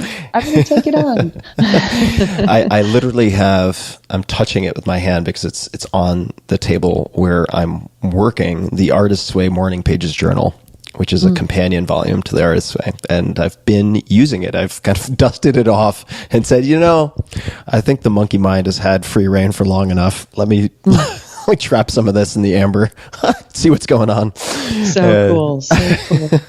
Okay, that's it. We're on. It's happening. I feel it. It's a full body yes. This is the other thing I'm really into lately is getting a full body yes. Somebody mentions something and your whole body's like, oh yeah, that's on. Which is actually going back to, it's actually why I started doing psychedelics, because I heard somebody talking about it and I got a full body yes for it. And I did it until I got a full body no. But anyway, so cool. The Artist's Way, very important. yeah. I've been really impressed with the power of morning pages. I was introduced to morning pages by Brian Koppelman. I will admit something rather embarrassing. And that is, I've never taken or created an artist state. And I would love to hear, if you have taken yourself on artist dates, what maybe one or two of them have looked like. I'll tell you. One of them was, the High Line in New York? I do. So before it was created, there was an article about it in the New Yorker saying that there's this weird, strange thing of running up the west side of New York City. So for those of you who don't know it, the High Line is this amazing elevated pathway just one block above New York that runs from down in the meatpacking district up until Midtown. It's expanding now, but it's what was remaining of what used to be an industrial railroad track that was an elevated railroad track that ran through the city, and it ran right through the middle of certain buildings in the meatpacking district because they would bring actually livestock in on those trains, and they would butcher them there in the city so that the meat would be fresh, and then they would move the meat out. And anyway, it had long been derelict and falling apart, and it was one of those things that was too expensive for the city to tear down, and so it just was allowed to kind of rot there. And some very forward-thinking citizens, including Gloria Vanderbilt and some other people, got together and decided to restore it and to bring it to life as a pedestrian walkway. So it's this beautiful, beautiful, beautiful gift to the city of New York. But the first time I read about it in New York, in the New Yorker years ago, I was living on 39th Street and 10th Avenue at the time. And it was describing where this thing was, and I realized it was right around the corner from me, and it had not yet been open to the public at all. I mean, the project hadn't even begun, but I made it a point to try to find it. And it wasn't easy to find because it's buried in the path of it disappears at times, and it goes under highways, and it goes. So I spent an entire day tracking as best I could what was the beginnings of the High Line, and even climbing, even finding a few spots to climb up and see if I could look at it and get above it, trying to get into buildings. So it became like a sort of Tom Sawyer adventure that I took myself on for a day. So that was my favorite artist date. And nothing comes of it. This is the really great thing about these artist dates. That wasn't toward anything. That wasn't because I was working on a book about New York City. You just do something that you think is interesting and curious, and you see where it takes you. And that's it. And you just make a habit of continuing to do that. And it's about kind of opening up your life to following your curiosity, even if there's no cost benefit, even if it doesn't turn into some great big project or a new business or anything. You just do it because it's fun, and because, as I said before, you're not just here to pay bills and die. Yeah, I will. I'll have to figure out how to make it work in quarantine, but I do need to get on that artist date. I think that would be very good for my mental health and just my spiritual health on top of that. Let's talk about City of Girls for a minute. This is your latest novel, and I think many people know you for your nonfiction without knowing how much experience you have and how good you are at fiction. I think that's worth just saying. Since thank you, honey. Yeah, of course. Eat, Pray, Love, the 800-pound gorilla, 15 million plus copies. I mean, it's just such a beast, which I watched, I must say, with admiration, this juggernaut, because my first book came out in April 2007, and you were still dominating and continued to dominate the lists forever. And so I remember watching that phenomenon unfold in real time, which was really fun. So congratulations. It was fun for me too. Yeah, I bet. Talk about being both in and out of the game. Like, wow, this is happening. Yeah. I didn't do it, but it's happening. Wow. Yes. Anyway. how closely, this is just a curiosity that came up earlier. How closely did the book proposal for Eat, Pray, Love match the ultimate book? And were there other titles you considered? The title was the last thing I had, and the title, now it's so funny because it turned into such an iconic, it feels both surprising and inevitable, right? That title really does seem, it's all about the title, right? But that was the hardest title I ever had to come up with. I had to enlist every friend that I knew. I had so many other titles for it, all of them bad. I kept trying to work with puns based on the fact that all three of the countries that I was going to began with the letter I, and I was going on a spiritual experience of the self. So I felt like there was something in there. It was so labored. So all of these titles had to do with like the three eyes, or the eyes of the, like in search of I, like every I couldn't get off that. And finally it was a friend of mine who came up with the title Eat, Pray, Love, and I was like, oh, that works. Just completely different. But as for the proposal, so again, this only works because this was my fourth book. This would not work for a first-time book proposal, or maybe even a second one. But it was my fourth book, and it was an editor who I had worked with, who knew me and trusted me. So I was able, I guess, to get away with this. But essentially, I just sat down and wrote him an email, a personal email, and said, I have this idea of something that I want to do. And I mean, it just poured out of me. I think it was like, if you were to print it, it was probably a page, maybe a page and a half. And I said, I want to quit everything, and I want to go on this journey, and I want to go to these three countries, and I want to look for pleasure. I want to discover the art of pleasure in Italy, the art of meditation in India, and I want to find the balance between pleasure and spirituality in Bali, because they seem to be a culture that's really good at both of those things. And I want to go for a year, and I want to quit my great job at GQ. I want to get rid of my great apartment. I want to stop writing novels. I want to go do this. I'd never written anything so personal in my life. I'd up until that point been a fiction writer and a biographer. And that was it.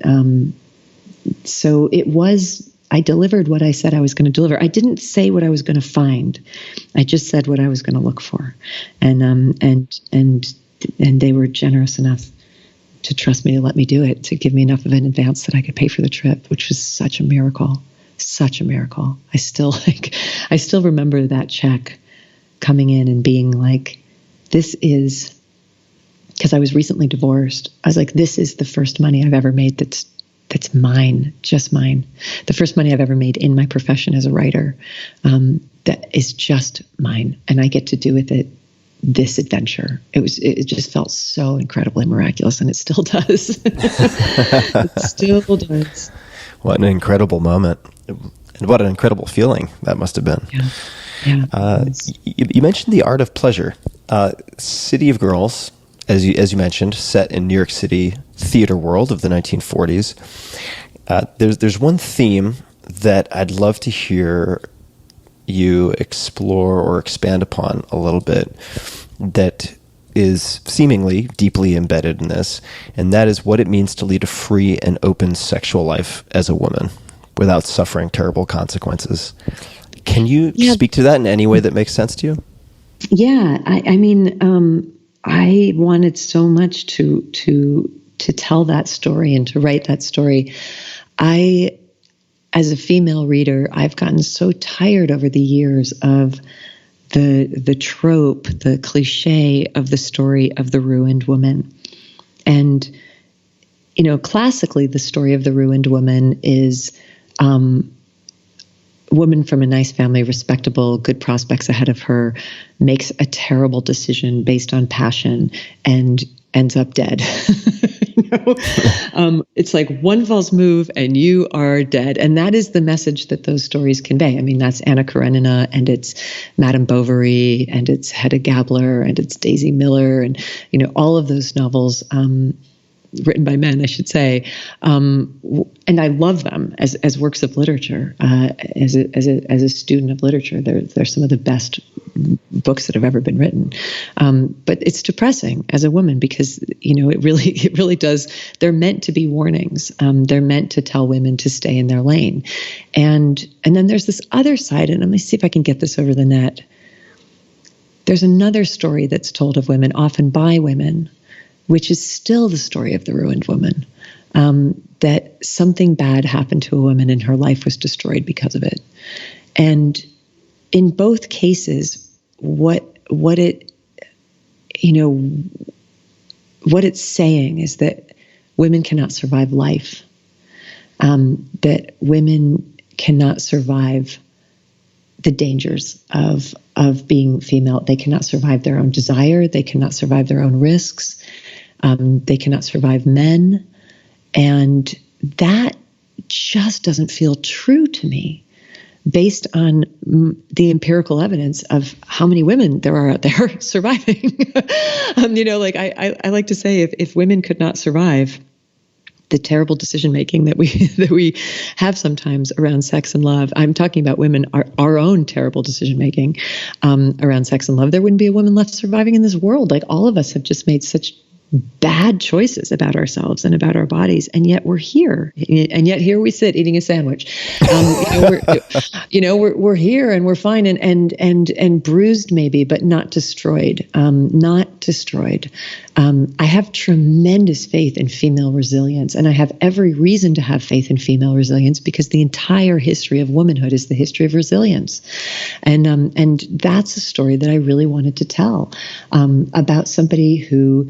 And I really wanted to tell a story about a woman who is very sexual and is very sexual from a young age, and then is very sexual for the entirety of her life, who's very promiscuous and has consequences from that of all manner, and still remains somebody whose sexuality is open and curious and who wants to engage with the world at that level. And I feel like that's a very hard book to find.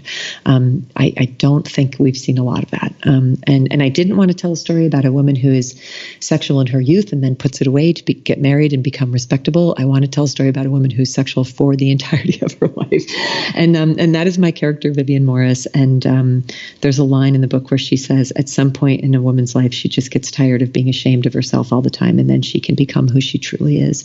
And I think that's the essence of the book. There's another line in there where she says, "You don't have to be a good girl to be a good person," and that's the trap that I think so many women fall into is trying so hard to be good that they are not able to be who they actually are.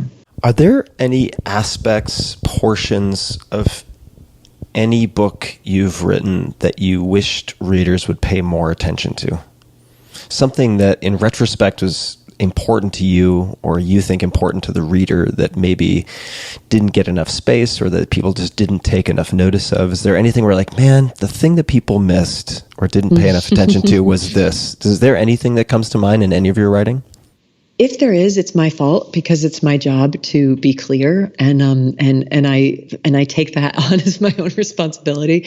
And I also have a great sense of the autonomy of the reader to take away whatever they need and that they want to take from it. One thing that I do think is funny, and I wrote about this in Big Magic, is the absolutely bizarre but very human phenomenon of people putting things into my books that aren't there, which I think is absolutely amazing. Like I spoke about this in Big Magic, about a woman coming up to me and saying, because you spoke so openly about domestic violence and the physical abuse that you suffered at the hands of your first husband, I was able to leave my domestic violence situation. And I was the last person in the world at that moment who was going to say to her, that is not in the book, and it's also not anything that I've ever experienced.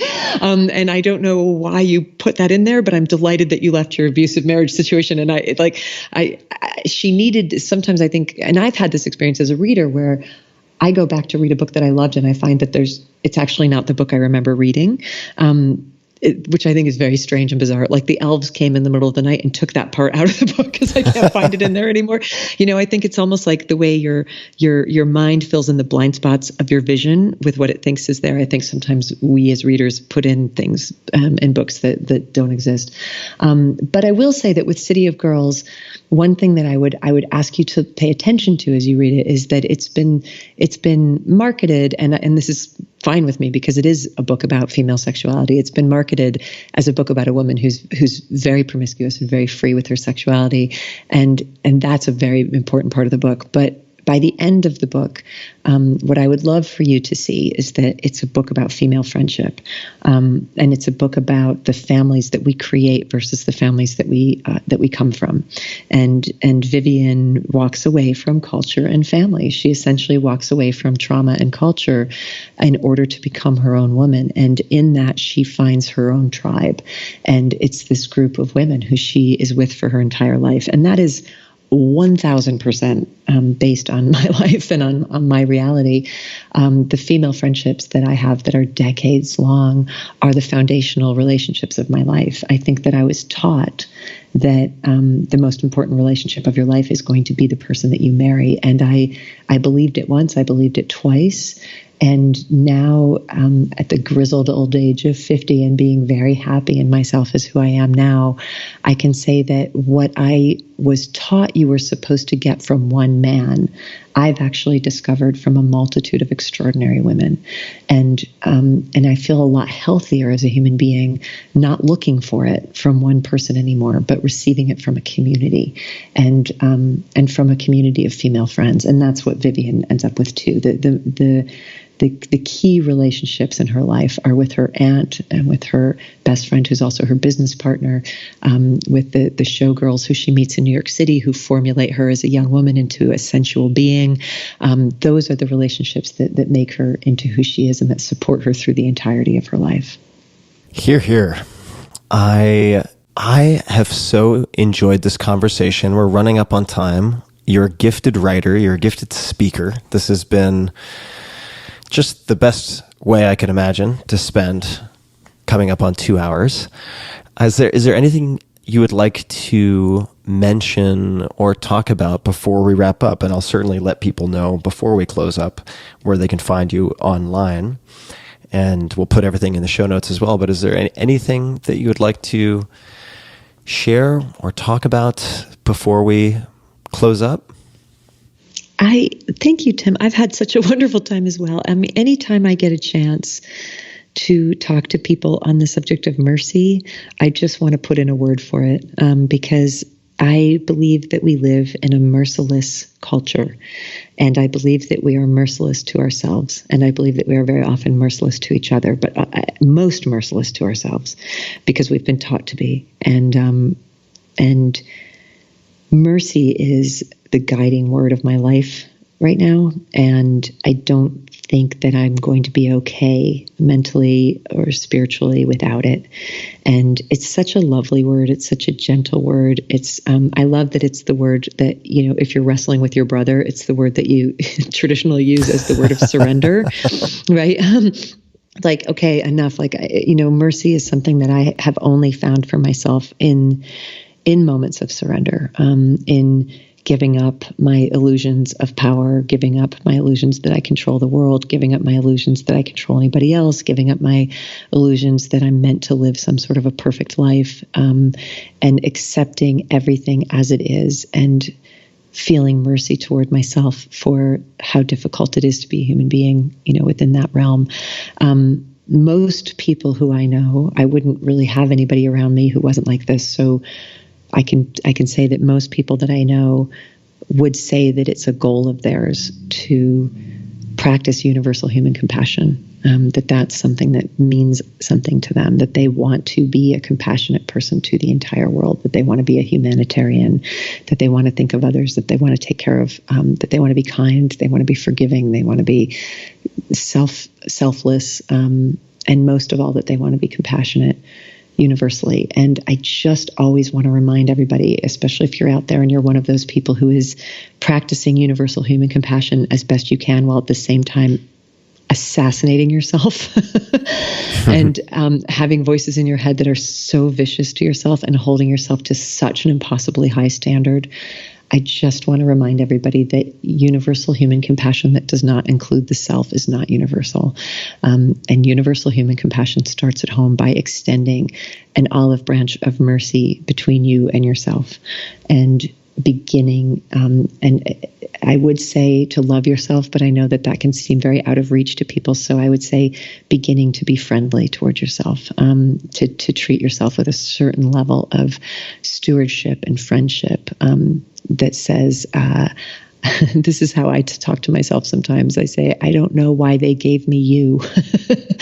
I don't know why they gave me you to take care of, but they did. They dropped me into your body. They dropped me into this mind. They dropped me into this family. They dropped me into this culture. They dropped me into this moment of history. They gave me these talents. They gave me these mental illnesses. They gave me these gifts. They gave me these addictions. I don't know why they gave me you, but I accept that, and I accept the sacred responsibility of taking care of you, and I will take really good care of you.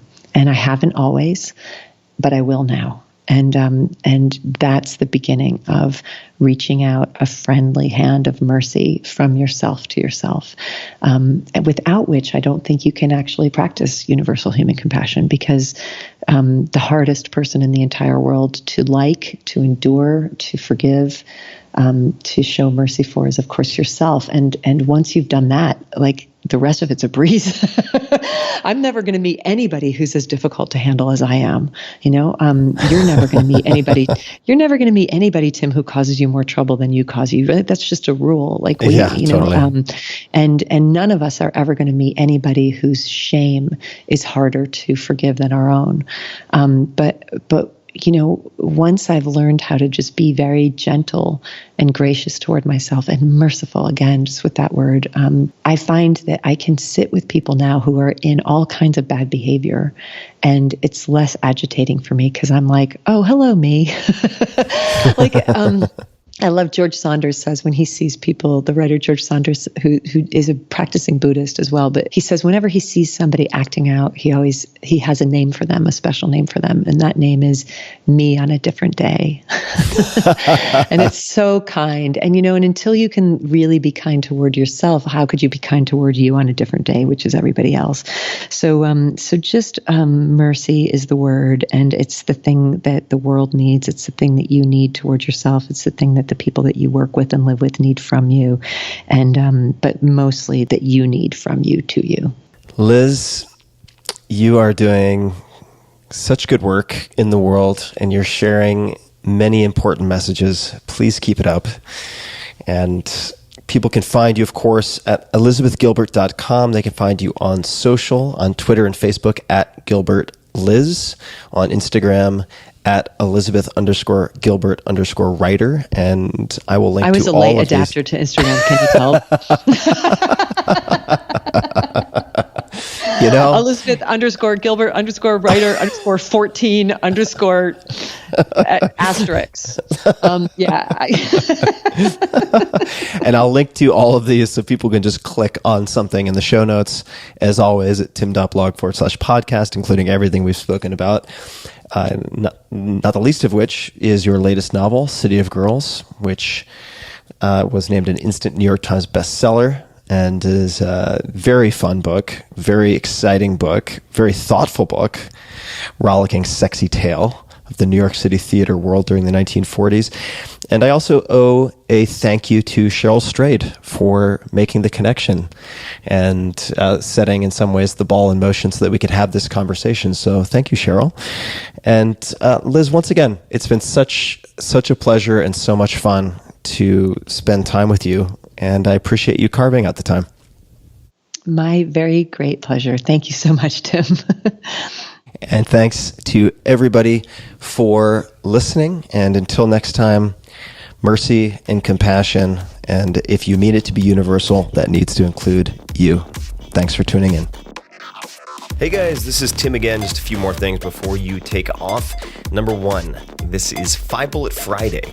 Do you want to get a short email from me? Would you enjoy getting a short email from me every Friday that provides a little morsel of fun before the weekend? And 5 Bullet Friday is a very short email where I share the coolest things I've found or that I've been pondering over the week. That could include favorite new albums that I've discovered. It could include gizmos and gadgets and all sorts of weird shit that I've somehow dug up in the world of the esoteric as I do. It could include favorite articles that I've read and that I've shared with my close friends, for instance. And it's very short. It's just a little tiny bite of goodness before you head off for the weekend. So if you want to receive that, check it out. Just go to 4hourworkweek.com. That's 4hourworkweek.com, all spelled out, and just drop in your email and you will get the very next one. And if you sign up, I hope you enjoy it. This episode of The Tim Ferriss Show is brought to you by Athletic Greens. I get asked all the time, if I could only take one supplement, what would it be? The answer is inevitably Athletic Greens. I view it as, and a lot of you now view it as, all-in-one nutritional insurance. I recommended it way back in 2010 in the 4-Hour Body, and I did not get paid to do so. I've been using it since before that, and I use it in a lot of different ways. I travel with it to avoid getting sick, or to help mitigate the likelihood of getting sick. I take it in the morning to ensure optimal performance, and overall, it covers my bases if I can't get what I need from whole food meals throughout the rest of the day. And if you want to give Athletic Greens a try, they're offering a free 20-count travel pack for first-time users. I nearly always travel with at least 3 or 4 of these one-dose bags. In other words, if you buy Athletic Greens as a first-time buyer, you now get, for a limited time, an extra $79 in free product. So check out the details at athleticgreens.com/Tim. Again, that's athleticgreens.com/Tim for your free travel pack with any purchase. This episode is brought to you by Thrive Market. Thrive Market saves me a ton of money, and it's perfect for these crazy times. Thrive Market is a membership-based site on a mission to make healthy living easy and affordable for everyone. You can regularly save 25 to 50% off of normal retail prices with member-only prices for anything you can imagine, really. Whether it's keto, paleo, gluten-free, vegan, whatever, you can sort by that. You can find all types of food. You can find supplements. You can find non-toxic home products, clean wine, dog food, just about anything. And let me give you a personal example of just how much you can save. So my last order, I ordered Primal Kitchen mayonnaise, which is made with avocado oil. It's delicious. Justin's almond butter. And the first was 25% off. The Justin's almond butter was 30% off. Rao's homemade marinara sauce, which is awesome, 26% off. All said and done, at the end of my shopping, I saved $39 on my order. So members, and I'm a member, can earn wholesale prices every day and save an average of $30 on each order. I'll come back to that. And through Thrive Gives, their one-on-one membership matching program, every paid Thrive Market membership is matched with a free one for a low-income family in need. And you can try Thrive Market a few different ways. They have the monthly membership, which is $9.95 per month. They have the 12-month membership for $5 a month, which is billed at $59.95. And right now, this is exclusive to you guys. You can get up to a $20 shopping credit when you join today. Now, remember that I save $39 on my order. So basically, with 1 or 2 orders, I pay for the annual membership, which is pretty sweet. So go to thrivemarket.com/Tim to give Thrive Market a try. You can, like I said, choose between the membership models you'd like to test out. If it doesn't work for you, you can cancel for any reason within 30 days for a full refund. And on top of that, you will make back your membership and savings, as I have, or they give you credits to make up for the difference. So it's really win-win-win all around, and I would suggest check it out. Go to thrivemarket.com/Tim. You can receive up to $20 in shopping credit. That's thrivemarket.com/Tim for up to $20 in shopping credit, plus all of the other great stuff that I mentioned. One more time, check it out, thrivemarket.com/Tim.